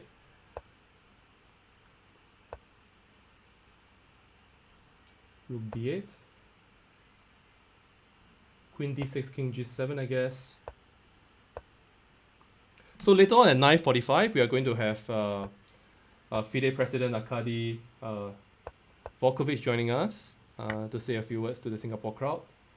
Okay, the game is over. Qian Yun wins. Back on track. 46 points. Rockcom 43. Tahan is still winning. On 40 points now. 1, 2, 3, 4, 5, 6, 7, 8, 9, 10. That's 10 games in a row. So he has 12 wins out of 13 games. That's the legend. The legend, Professor Dr. Su Liang, who also speaks about playing the World Senior Championships very soon, and he's crushing the field. So shame on you, young guys, failing to take him out. And in the meantime, Jing Yao is still, yeah, yeah. This game looks interesting as well. 3 pawns for a piece.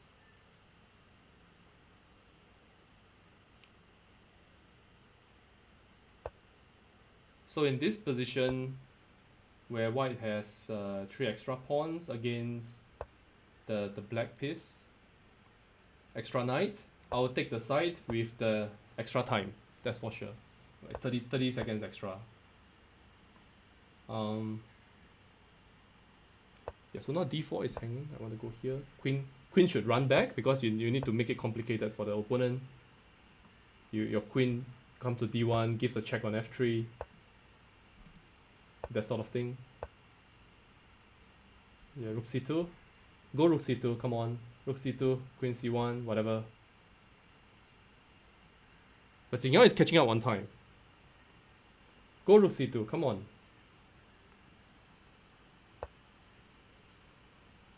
Okay, bishop g5 concerns me because now there are always some tricks, some back rank tricks. Like now, queen e1, queen e1.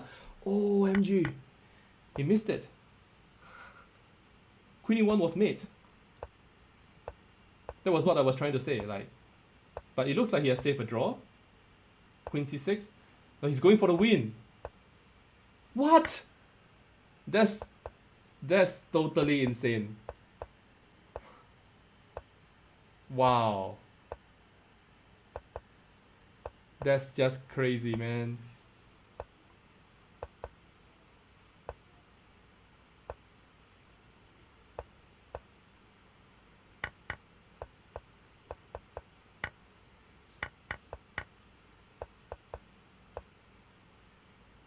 Zero point 0.36 seconds, and Jing Yao wins. What a game!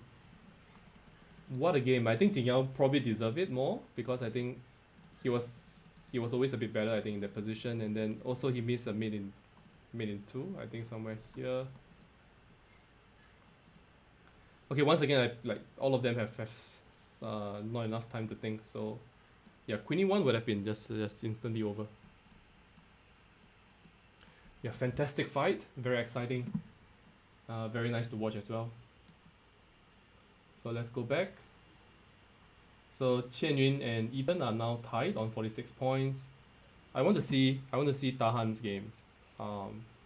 Watching Professor Su Liang's games is always a joy.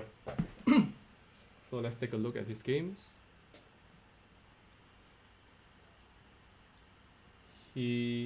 He looks completely winning, but he's down on time.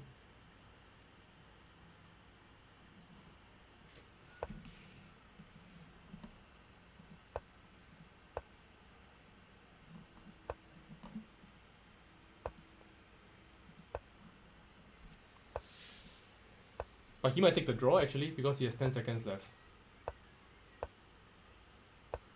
Yep, draw on the grid. Yeah, good game. Good save with so little time left, but he ended his winning streak. So now he has to win another 2 games to get back into the fire mode. Yeah, a win would have been nice. He would have been on 44 points. So looking at the game between Tahan and the Blitz champ, Daniel Chan, Exchange Slav. So firstly, I want to say it's a little bit surprising. It's a little bit surprising that that Daniel is playing the Slav. I don't understand this because he has always been a King's Indian player. But okay, it's good to see him doing something else rather than always doing all these mad attacks. Thanks for joining Herman Power and and my bro Elshan Mora, their buddy from the US. Thanks for following. Water time.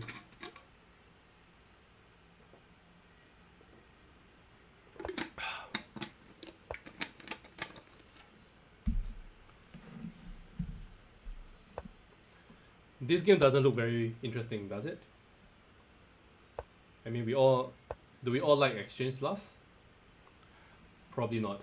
So let's look at something else. And Qian Yun is winning, I think, against Lin Ke-sun. So Ke-sun is doing very well, I think. She's by virtue of playing all the top boards. The titled player shows that he's doing well. So let's take a look at Qian Yun's games again. Accelerated Dragon, playing against Rion. No idea who he is.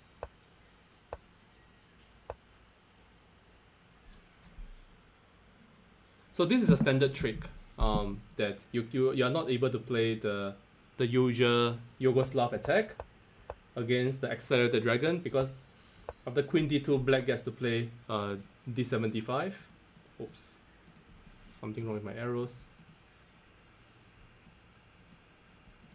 Wait, what? Arrows have gone crazy, or maybe that's some issues with my mouse. Yeah, some issues with my mouse indeed. So let's try to correct it.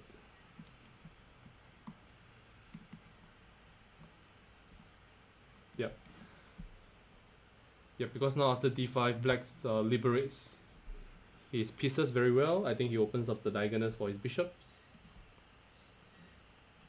And after ED5, Knight D5, yeah, Black has already more than equalized, I think, according to theory.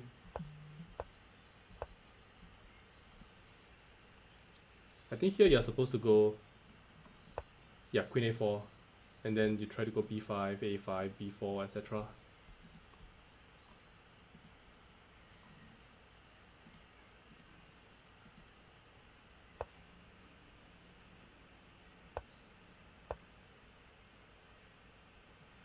So for those of you who just joined us, thanks very much again for joining. I'm Kevin. Joining me in commentary is Irene, and we are commentating on the first Singapore International Chess Day online tournament. It's a very long name for a tournament, I know, but celebrating International Chess Day, 20th of July. Many attractive prizes to be won.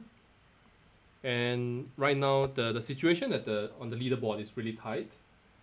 And I think that in these events there's always some kind of there's always a luck element if you get a better pairing than others. If you get the two leaders playing each other, then some guys might be able to catch up. It all depends on who's available when your game is done, and that's how Lichess does the pairing. So there's some randomness in the pairings, but I think that adds to the interest and the intrigue. So Qian Yun is behind on time, surprisingly actually. Rainbow. Not sure what that's about. So yeah, she was threatening bishop takes b3, I think. something like this. So which game are you looking at now? Yeah, bishop b3 now. Qian Yun's game against Quirion. Queen c3 and queen Okay. takes d4. Now she's winning, but she needs to play faster. So Liluki asked whether she berserk. I don't think she did. She didn't berserk because there would have been a berserk sign next to her name. So I think she didn't. I've never seen Chen Yun going berserk. So. No, we do in her games.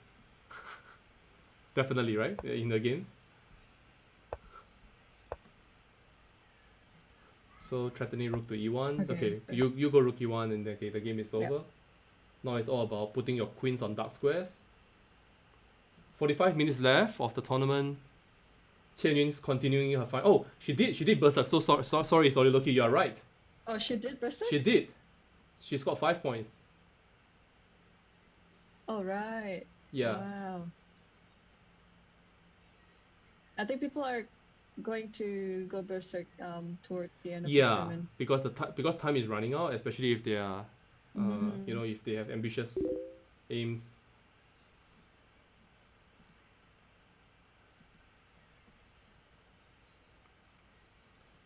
Okay, look. Bot one. That's Qian Yun against Dr. Su. Oh, that's interesting to watch. Yeah, we need to look at it. And that's the bishop d3 line against the French. And this is the main line. I think black goes knight e5.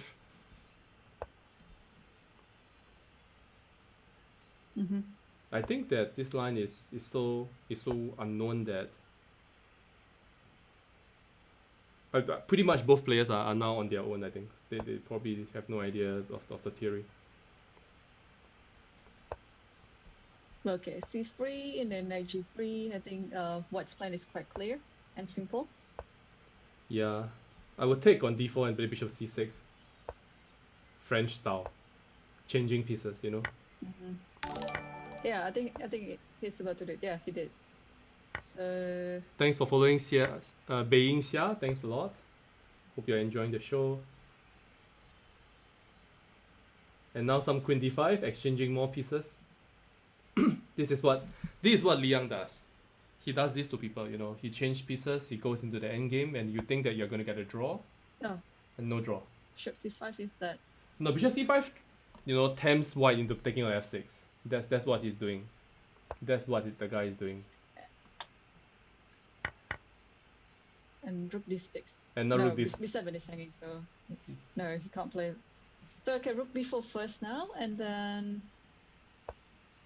b4 itself, I don't like it at all. Neither do I. I don't like b4. It's over ambitious. She wants to get this sort of thing, but it's just not so easy to achieve. I think after black goes rook c8, knight comes to d5. Yeah. The c3 pawn is going to come under heavy pressure. Doesn't make any sense to do this. Yeah, queen c7 is a very strong move. White could have just controlled the center very easily. Yeah. And not worrying about c3. But now, yeah. But you know that in this C3 pawn, has to be defended. what I understand in this pawn structure, 3 against 2 on the queen side and 3 king side pawns against E, F, G, and H. This is a very complicated pawn structure, like in my opinion. I feel like, okay, firstly rook e3, there's knight d5. He could have won the pawn straight away. Yes. Yeah, but I learned something. I think, yeah, sorry, go ahead. Yeah. But I think this is also It's alright also for black. Knight d5 is always there anyway. yeah. Okay, there is like Both players. C3 is Nobody wants. C3 is going to be forever a weakness. Yeah, so that's why he's not taking the pawn. He rather makes white suffer for the next. Oh, now e5, e4. E4 is. Yeah, now E4 is e4. coming. Now e4 and black wins. Oh. Yeah, this okay. you see this is what he does. This is what he does to people. You know, he destroys dreams. And then suddenly. Yeah, rook e6, and I just doubled the rook, and rook e1 is coming, and it's a mate down there. Oh, knight f4, okay. But okay, rook e1, g4. No, he should have he should have gone. Is g5 working here? G5 rook g3, I guess. But after knight f4, He should have gone rook No, g. rook g3 you can just go somewhere else. I mean, Then- just move your king somewhere. Then the and knight then... the knight can move. Okay, but Ah, but here true, rook g6 after knight f4 rook g6 just wins. Rook g6 and then Right. rook f6 just wins on the spot. Like you do the same stuff and then after king h2 rook f6 and then the knight is pinned. Although there's g3 which I missed admittedly, but okay, never mind. I think black is still winning regardless. Yeah, rook e4. Okay, yeah, the game continued like what we said. Continue. Okay, knight f6 is a threat. Oh, No, but Liang does oh the yeah, this is... he does the practical thing. He changed queens and then he'll enjoy this endgame. Okay, now you take and you go rook a3. Rook a3, you take Then what? and you get 3 against 3 on both sides. This is And clever. rook c3 now, yeah. Yeah, this is clever. This is To clever. prevent at c7, yeah? Yeah, very very Uh-huh. clever. So now I think you just have to stick to be on a6, so whenever a rook takes, you can just play knight c7. this is a little bit strange though. Like why didn't he play rook a4 and take the pawn? No, it's just losing. Yeah, but 22 seconds. So 22 seconds you give checks. That's right. That's the way. That's true. Okay, just rook b1 or rook b2, okay. Keep pushing the pawn. Very close now. This is going to be or very very take the close other now. pawn. b3, b2, Just take the pawns. go b2. b2. Rook a, yeah, okay, Yeah. okay. Now it's easy. Now you can pre-move everything. Just don't still meet the guy. Look at how tricky she is. She's going.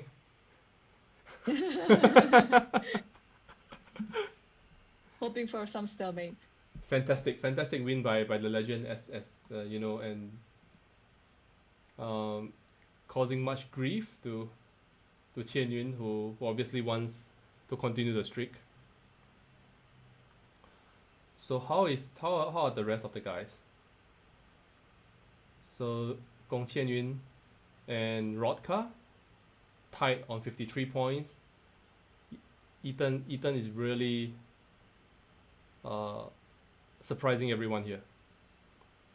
He has always been a good blitz player, but to be so close to winning the event at this point is really surprising.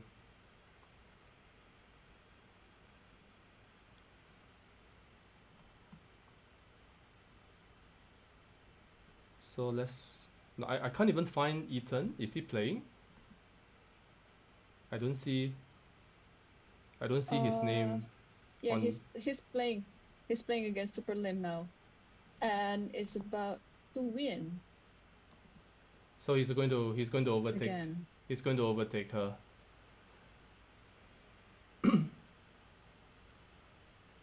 And I see Joshua Lim on seventh position.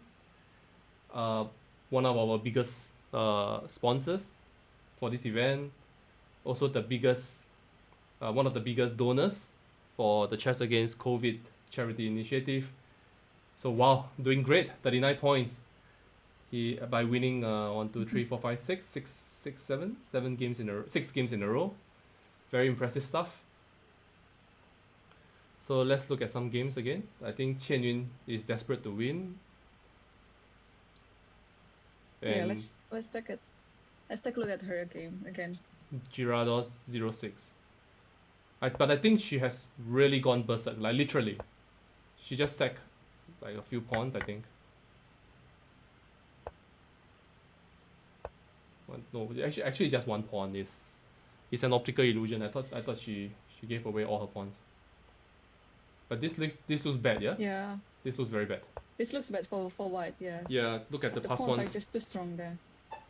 And Yeah. even though the king is in the center, it's so much safe. I think she's trying to flag the guy. So both players have berserk, that's why. So they are just going for I see. speed. Yeah, it's basically a bullet game. So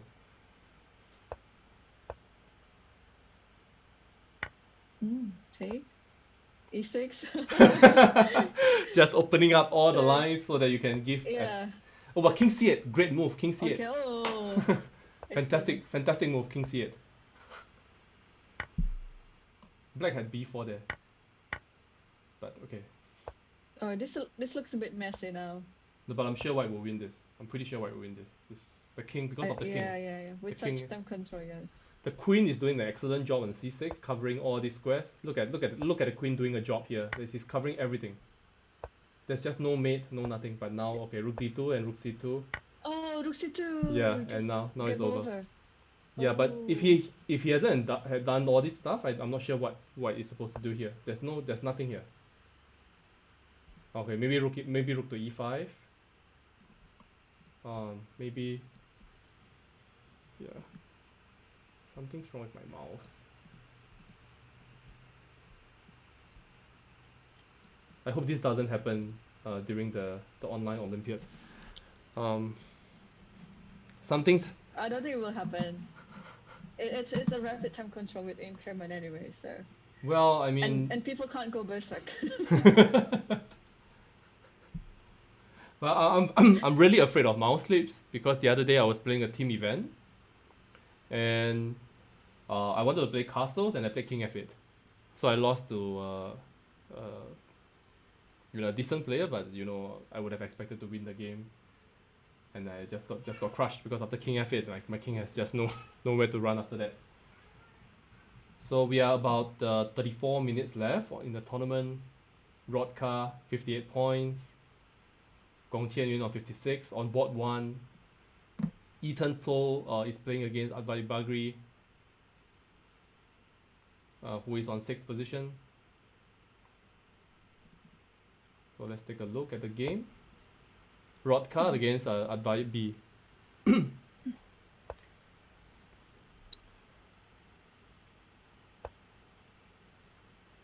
Okay, black is more comfortable, yeah? Or probably not. I don't know. It's a bit hard to judge this position. Yeah, I think so. I think you're right.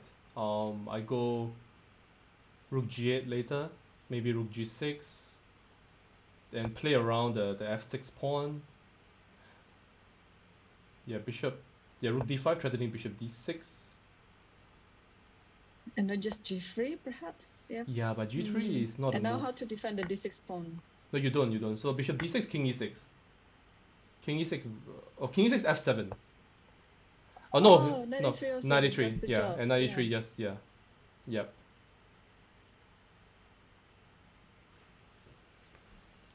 Yeah. I think then this should be it. So that's Game over. just testing out my arrows. Rook f5, interesting move. But pretty much over, yeah? I think it goes c4. Or even this. Start pushing the pawns. No, just be careful on the back rank. Yeah, king e6 is wiser. Technical move. Controlling d7. Yeah. Okay, now the rook can't go anywhere else because the back rank is Yep. is a threat. Like rook c1 is always coming Yep. through. Yeah, just put king f7 back and rook e2 is controlling the second rank. Yeah, this looks over, yeah? And King f8. No, you can't play king g8. King- It's f7. I wanted to go king g6 and know. then rook g7 is mate. That's one last trick. Yeah, but okay. In the end, black delivered the mate himself. So Rodka suffers a devastating loss, allowing Qianyun, I think, to have a chance to get back into the lead. Qianyun is playing Terry. Let's take a look at the game between Terry and Qianyun, and Qianyun is just completely dominating this game. Yeah. Just And she's up a minute as well, so there's Yeah. no reason for her to lose. this time control is, I mean, admittedly is a little bit, it's a disadvantage for the older players. No disrespect, of course, but it's just the way it is. Well, you're talking about yourself too, right? Yeah, that's why I'm not playing. It's I'm just so much faster at talking, you know. So it's a lot easier. It's a very easy job as compared to playing. Yeah, this position is dead. Now you go to D2 or or whatever. Some tricks, F5, some tricks. Some tricks still there, yeah. Yeah, not clear. So what to do now? What to do is not to get mated Okay. and win on time. F6. No, G5 is good. G5 is, Something after this, yeah. and then knight F5, rook Yeah, F. but then what? No, you take on F5 and then you play rook takes F6 and you win on time. This is the way to go. Like I'm just being, you know, I'm being practical. Okay, she does it a better way. Bishop F6 is better. It's a lot safer. Okay, now you start giving. White will soon be flagged down. No, yeah, So no. as long as you move around and not make any blunders, I think black should be fine. Yeah, look at that king. Like Just wait until the king has ran all the way in and going for mate. no, black is just waiting for the time. It's part and parcel of the game, flagging, especially with this time control. It's meant to be this way, so that that there's more excitement and everybody gets to play more games because 3+1, 3+2, the game goes forever. So the case can be argued for different time control, but well, Qianyu is back in the lead and she's now on fire. So if she wins, she has just berserk against her opponent, Kames 0919. So if she wins this, she gets 5 points. And she goes 5 clear. But at the same time, look at Jing Yao now. He's on 52 points. He has won his last 1, 2, 3, 4, 5, 6, 7, 8, 9, 10 in a row. 10 in a row by Jing Yao. And it's not a surprise. It's not a surprise at all. Because he's capable of doing this stuff. But he is up against Li Yang now. And feels like Li Yang is doing very well. Shall we look at the game? It looks like a Dubov Tarash that is very, very fashionable at this ever since the Danny Dubov and Magnus played this line. So extra pawn for white, but black has the bishop pair and a lot of activity. The a4 pawn clamps down on this queen side, a2 and b2, and it's kind of hard to activate the central pawns. So knight f1 is a good move to change pieces, but now there's maybe bishop b3. I give up on this arrow stuff. I don't know why the mouse is doing this to me. Yeah, but okay. So king f2, king a2, just try to bring every piece to the center and perhaps just change the rook when possible, and then try to bring the knight out. So, but now there is maybe yeah, bishop h3, bishop d2, rook b3. I think is a move. I think did he blunder? No, he didn't. He didn't blunder. This was a trap. No. This was a trap. Yeah, d2 is Rook takes c4. d2 Bishop is hanging. bishop f1. Bishop f1. Sneaky guy again.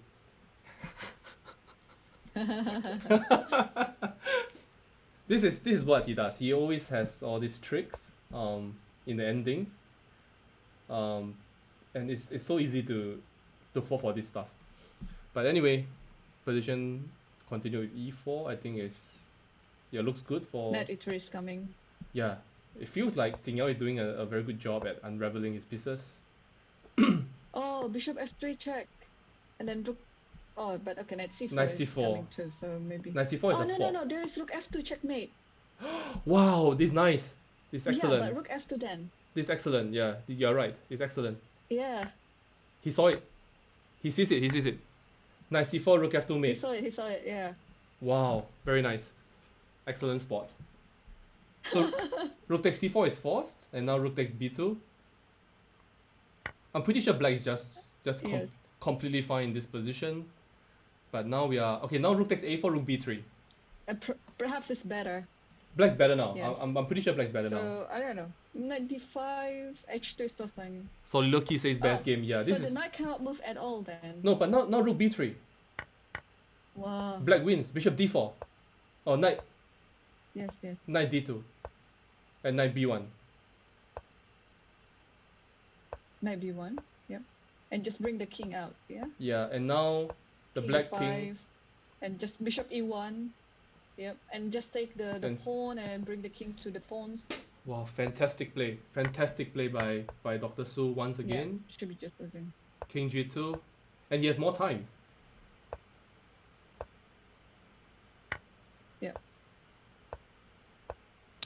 Oh, what happened? No, no, no. You dropped something or what? Okay. Then it was a bit delay in the transmission. Okay, should be just winning now. Yep. Wow, fantastic, game. fantastic win by Dr. Su against our national champion. Great win. I think that the really important point was that around move. Yeah, move 30 after e4, bishop g2, very strong move. And I don't see a move for white actually. Maybe bishop e3, yeah. Bishop It e3, was bishop actually bishop a f1. Yeah, bishop e3, bishop f1, and pretty good provocation by yeah, black actually to to provoke white to just push all the pawns and weaken the back rank actually. And there was Yeah. actually one checkmate coming. yeah, absolutely fantastic game. I think this is a model game for the theory of this line.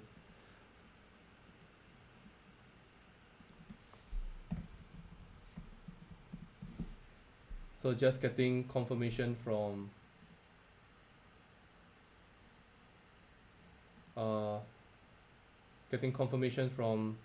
the FIDE president, Mr. Arkady Volkovich, who will be joining us shortly in about 10 minutes. What did I just do? Shouldn't have done that. That was dumb. Okay, so let's go back to the arena. I think that Qian Yun is on 63 points, and she's playing Liu Xiangyi and losing, I think, getting checkmated. Yeah, I think she has lost a game against Liu Xiangyi, Mm-hmm. which was Yes, lost there. unfortunate since that she was on the streak. And right now, whoever is on the streak, will have a significant advantage.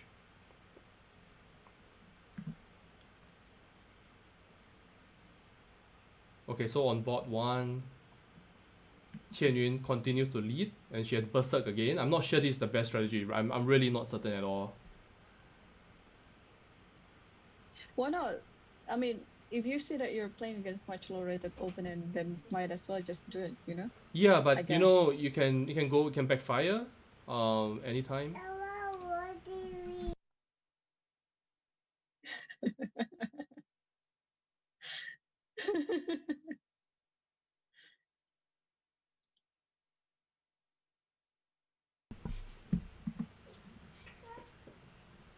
Sorry about that.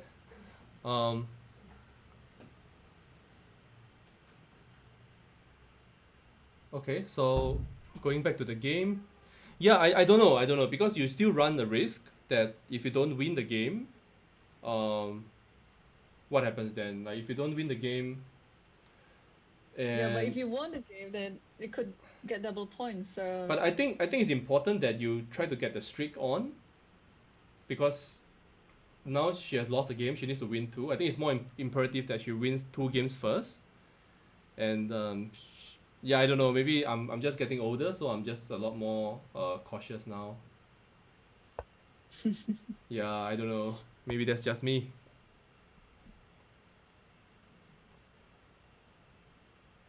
So I'm looking at the game between Qian Yun and Mining Chess.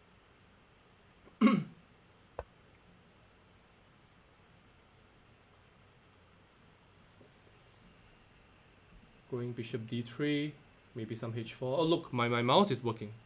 Fantastic. I hope it lasts.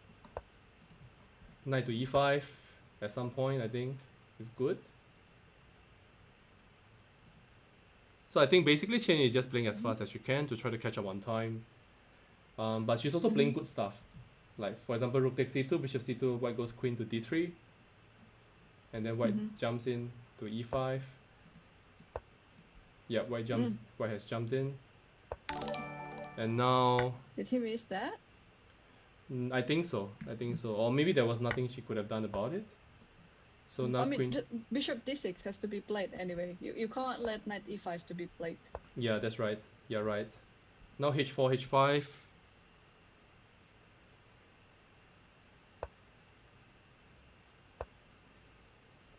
Yeah, this is crushing. Gh5, knight takes h5. Knight takes h5, threatening queen g7 mate, and the knight is pinned. So that would be a nice finish. So g5 has to be played, I think. But okay, she has caught up on time and she's going to win. She's definitely going to win this. Bishop g6, of course.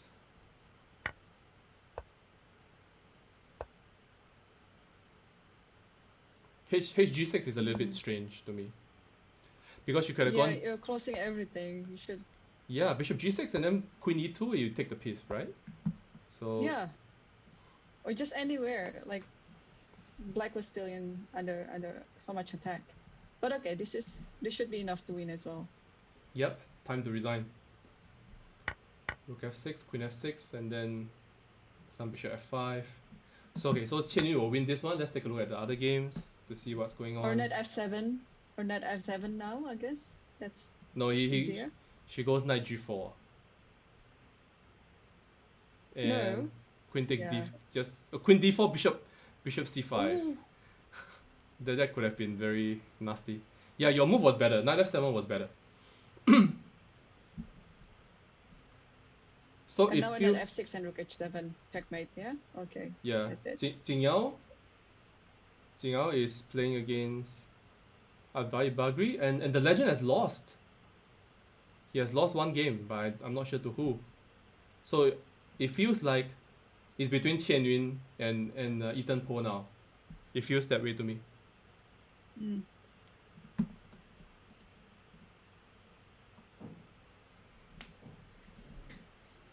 Okay, another game by Liu Shangyi and Chen Yun. They were paired up before and Chen Yun Yeah. was lost. Tough So pairing. maybe- Very, very tough pairing. Very tough pairing for her. Especially because she's she's anxious. She wants to score points, and this is a tough pairing for her. But okay, it looks like a very good position for black very early on. Black goes f4 at some point. So I'm just going to keep a lookout. Okay, so FIDE President Arkady Volkovich is joining us.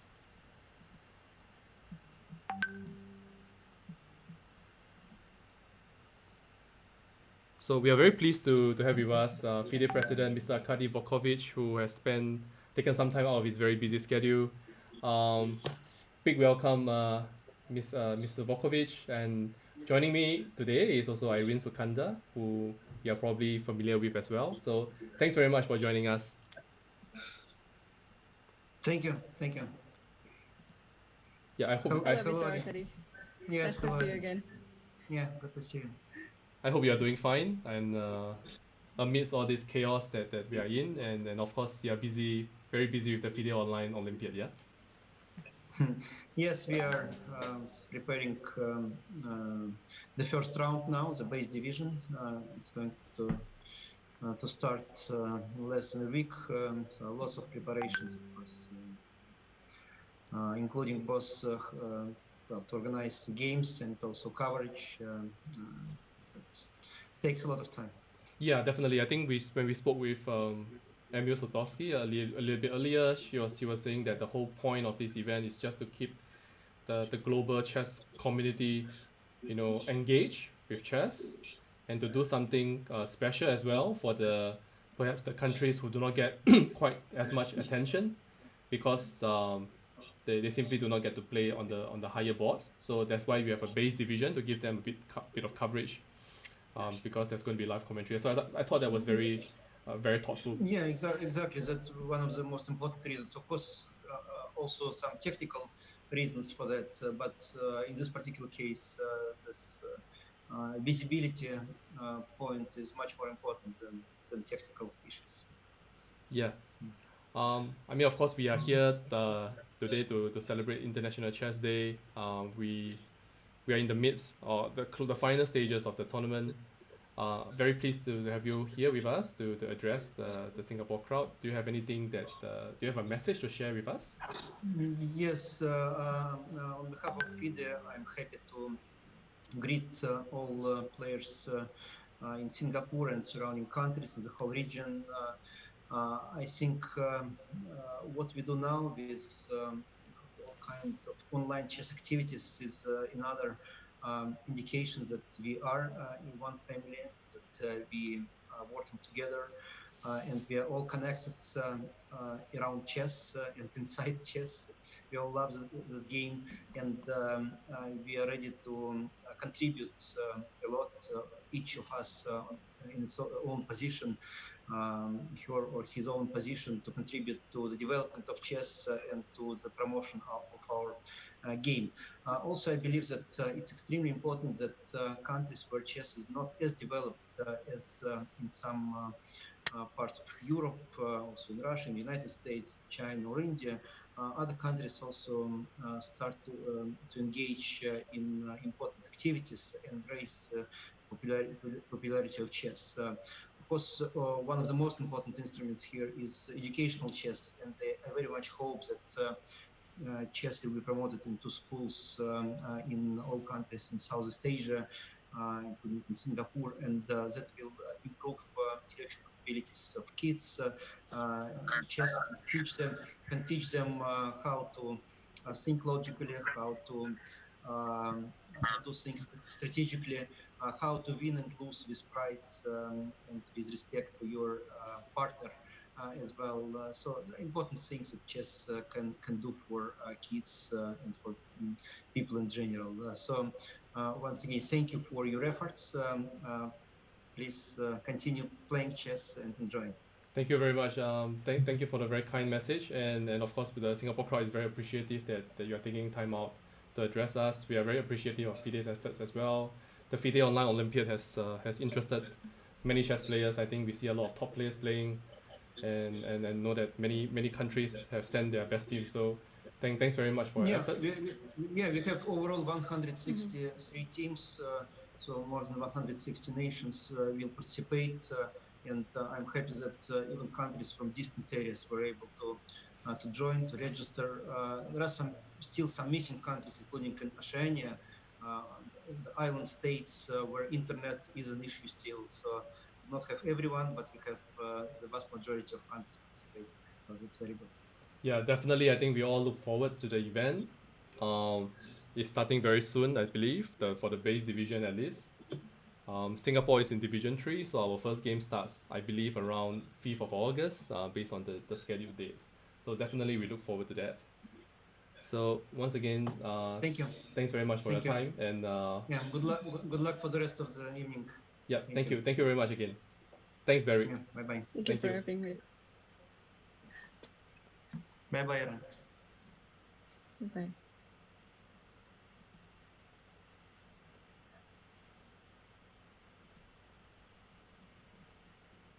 Thanks, Barry, for your time. Hi, Kevin. How are you? I'm good. We're actually in the final stages of the tournament.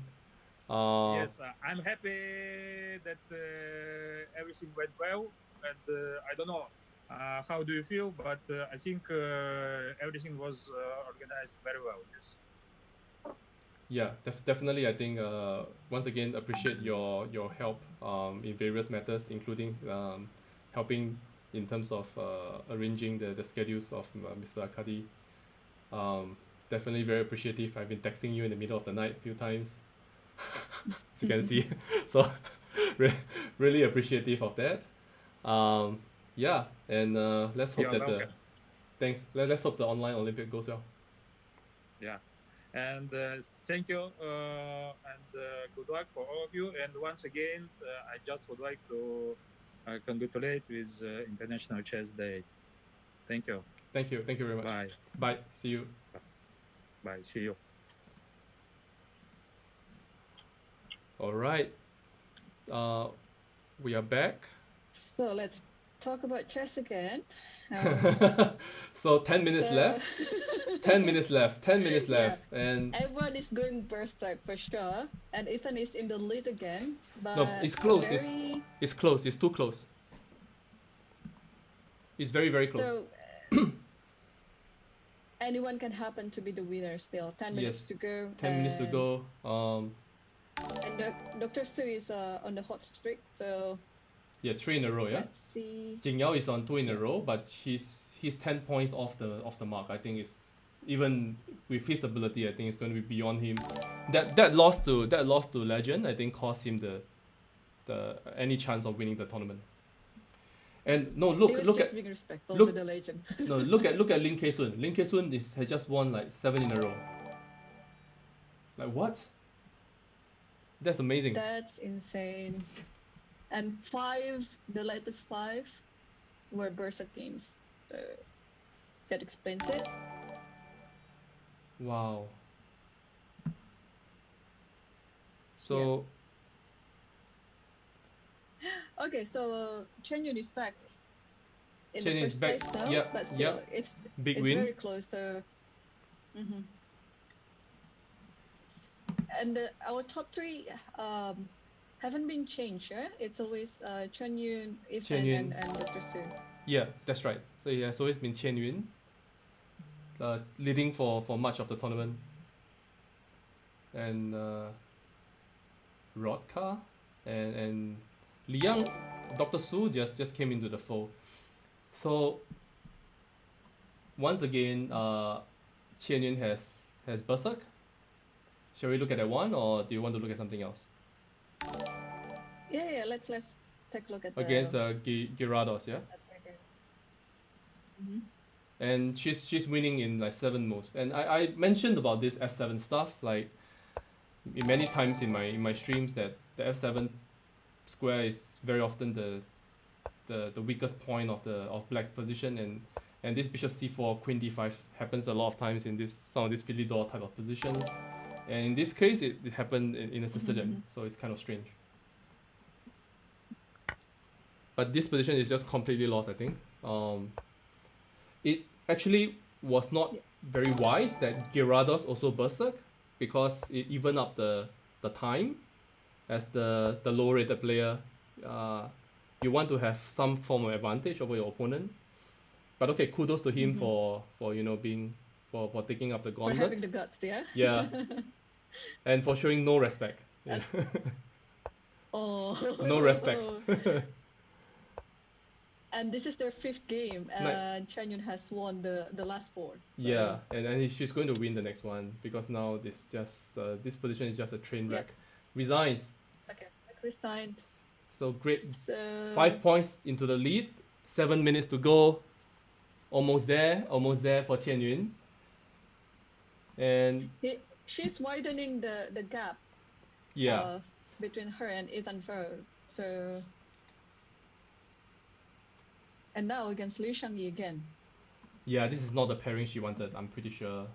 Okay, she won. Yeah. She won the previous game, so I'm sure she didn't want to have this pairing. This is a tough pairing for her. But okay, anything can happen. I think it doesn't, things like opening theory and whatever objective strength no longer matters. A lot depends on luck now. And and this is already the 3rd game that she plays against Liu Shangyi as black. Yeah, she lost 2, yeah, 2 in a row. So now this is the 3rd one. Yep. So Xiang Yi could single-handedly destroy her tournament ambitions. So Shangyi seems to be like the real obstacle for Chen Yun to win the tournament.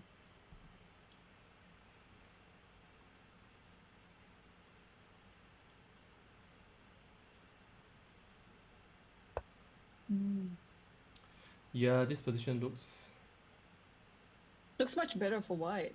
Yeah, it's just a bad Catalan. Just a very bad Catalan, I feel. The bishop on d7 is a very bad bishop. And the b7 pawn will soon be a weakness.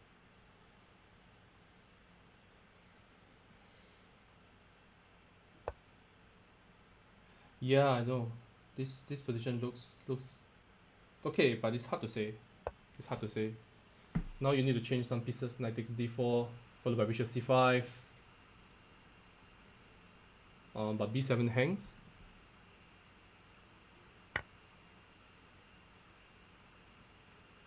Yeah, a little bit slowish. Shall we look at something else? A little bit too.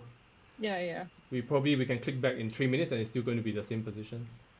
But okay, Ethan has won, so he has done his part. He's continuing to close the gap, but he's playing Jing Yao. Yep, tough. So it's not a very easy pairing for him. Yeah, very tough pairing for him. And Lin Keisun finally lost. He finally lost. And looks like white is better again. Which game? In Jing Yao against Ethan, white is just better Yep. activity wise. This is the Dubov Tarrasch, I think.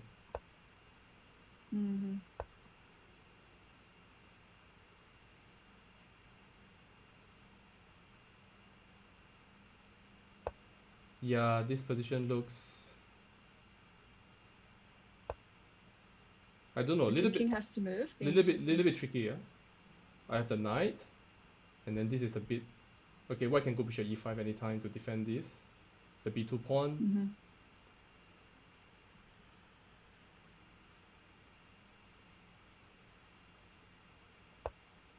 Knight e8, nice move, because now. Yeah, queen c6. And perhaps rook d8.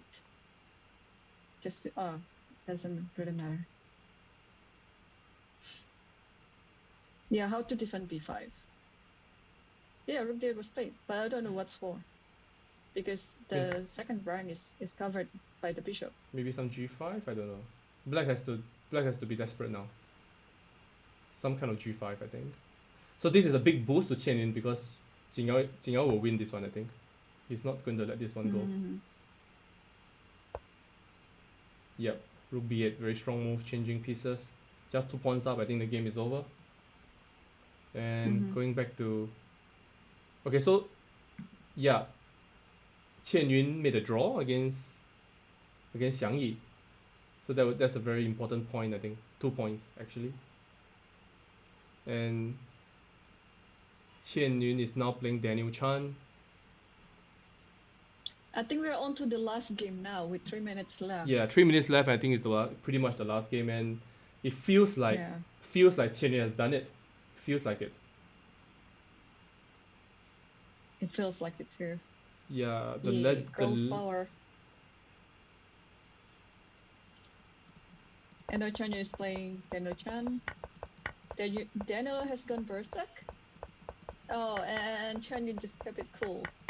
She didn't go berserk, just try to, play a solid chess and try to win the last round.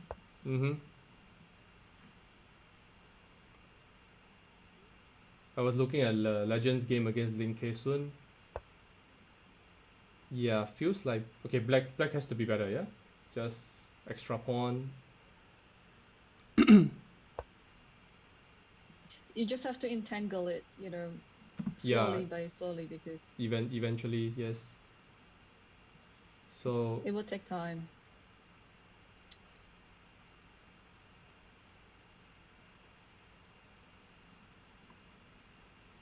Qian Yun is running into some kind of trouble down the e file.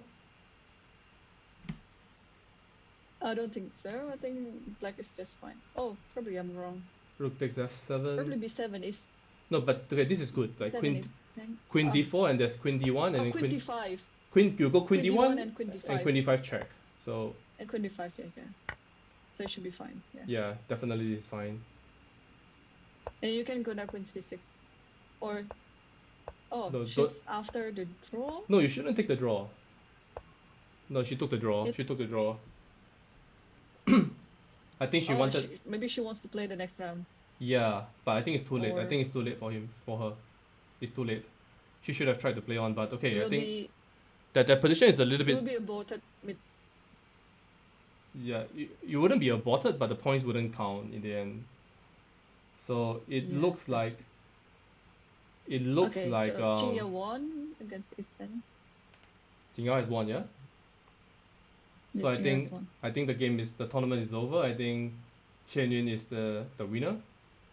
It's yay. Wow. Fantastic result for our senior player. Yeah, you wanted to ask something? Or have you Yes, just so I propose for her to be on the first board of Singapore in the upcoming online chess Olympiad. Yeah, I'll ask It them is to possible, right? I'll ask the federation to switch the boards now.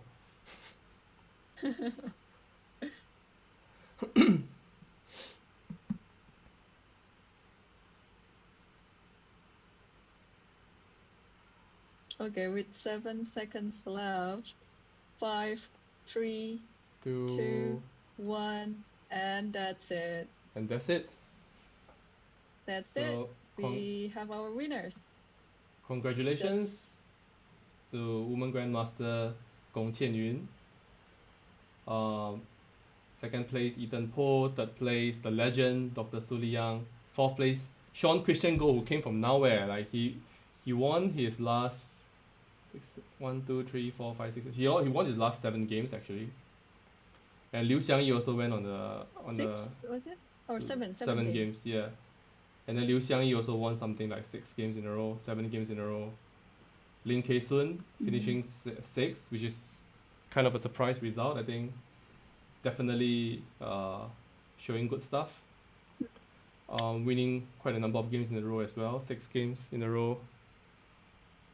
Advai Bagri on 8th, Daniel Chan on 9th, and Siddharth Jagadish on 10th. So we are going to do some lucky draw. So, By do the way, players get double prizes? no. So I'll go Oh. to that now. Let's talk about the prizes now. So let's look at this. Can everyone see this? I hope you do. So the top 5 finishers, you get to choose one prize out of the following list of prizes: cash prize of $100, US $500 worth of vouchers on www.chessmood.com, premium membership on Chess24, and free entry to a masterclass workshop, as well as a long list of chess books that are sponsored by Thinkers Publishing. That's for the top 3 women finishers.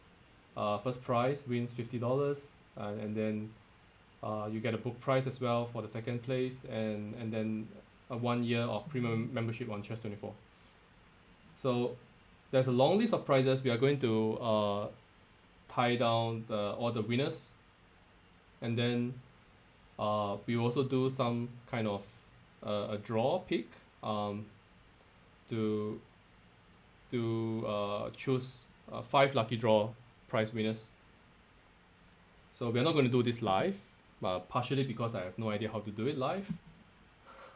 I was about to ask. Yeah, how do you do it? I don't know. I can take a calculator and I just press some number and see what randomizes it and see what number comes out. But it might come out in the top 10, and then if somebody can suggest a way to do this, I'll be more than appreciated. So So the lucky draw winners are those who don't get the prizes, yeah? yeah, you have to finish outside of the top 15, I guess. Mm-hmm. So outside of the top 15, so say from the 16th position all the way to the end of the tournament, say 100 players, we'll pick 5 numbers, 5 finishers from that list, and they'll win a prize. Then at the same time, the top 3 under 16 boys and girls also each get a book prize. We will share the book list very soon. We'll get in touch with you to talk about how we are going to pass you the prizes. And then we also have prizes for roll a dice, exactly. Roll 5 times. Do you have a more sophisticated solution, Soliloquy? So 6 to 10 finishes wins vouchers as well on Chessmood. 11 to 15 finishes, you get $10 each, $10. I don't know what you can get for $10 here. Starbucks and a slice of cake maybe. Top 3 adult finishes above 40 gets cash prizes of 50, 30 and 20. Mad respect to you guys for playing. Best game prize which will be selected by the organizers. If there's one, it's not given. If we find a really nice game, we'll pick it. Or if anybody wants to nominate their games, you can do so. But if there are no good games, if everybody just playing trash, you don't get the games. You don't get the prizes, yeah? Yeah, and then we end off with the 5 lucky draw prizes. So once again, I want to thank the sponsors, Mr. Joshua Lim Gyok Hawk, Mr. Chua Chi Peng, Chessmood, Modern Chess, Thinkers Publishing for your support. Then thank you to everybody who has followed the event. I wanted to also thank my co-commentator Irene for joining me and to make this. I'm sure you'll get more followers after this. Yeah, and it's obviously all because of me, right? Yes, sure. So, for spending, of course, herself spending her time with us instead of preparing for the Olympiad. So that's a huge effort from her as well. Once again, thanks to FIDE representative, Mr. Arkady Bokovic, President, Director General, Emil Sutovsky, and Berik Balagabayev, who's the President's advisor. I think that's it. Thanks very much. Thanks to everybody who has followed us from start to end. And I forgot to point out that we also do an anti-cheating check before we disperse the prizes. So we will do our own form of internet checking assessment, and as stated in the Google form, our decision remains final. So there's no need to appeal or anything like that if you are found to be using external assistance, which I really hope we will not get.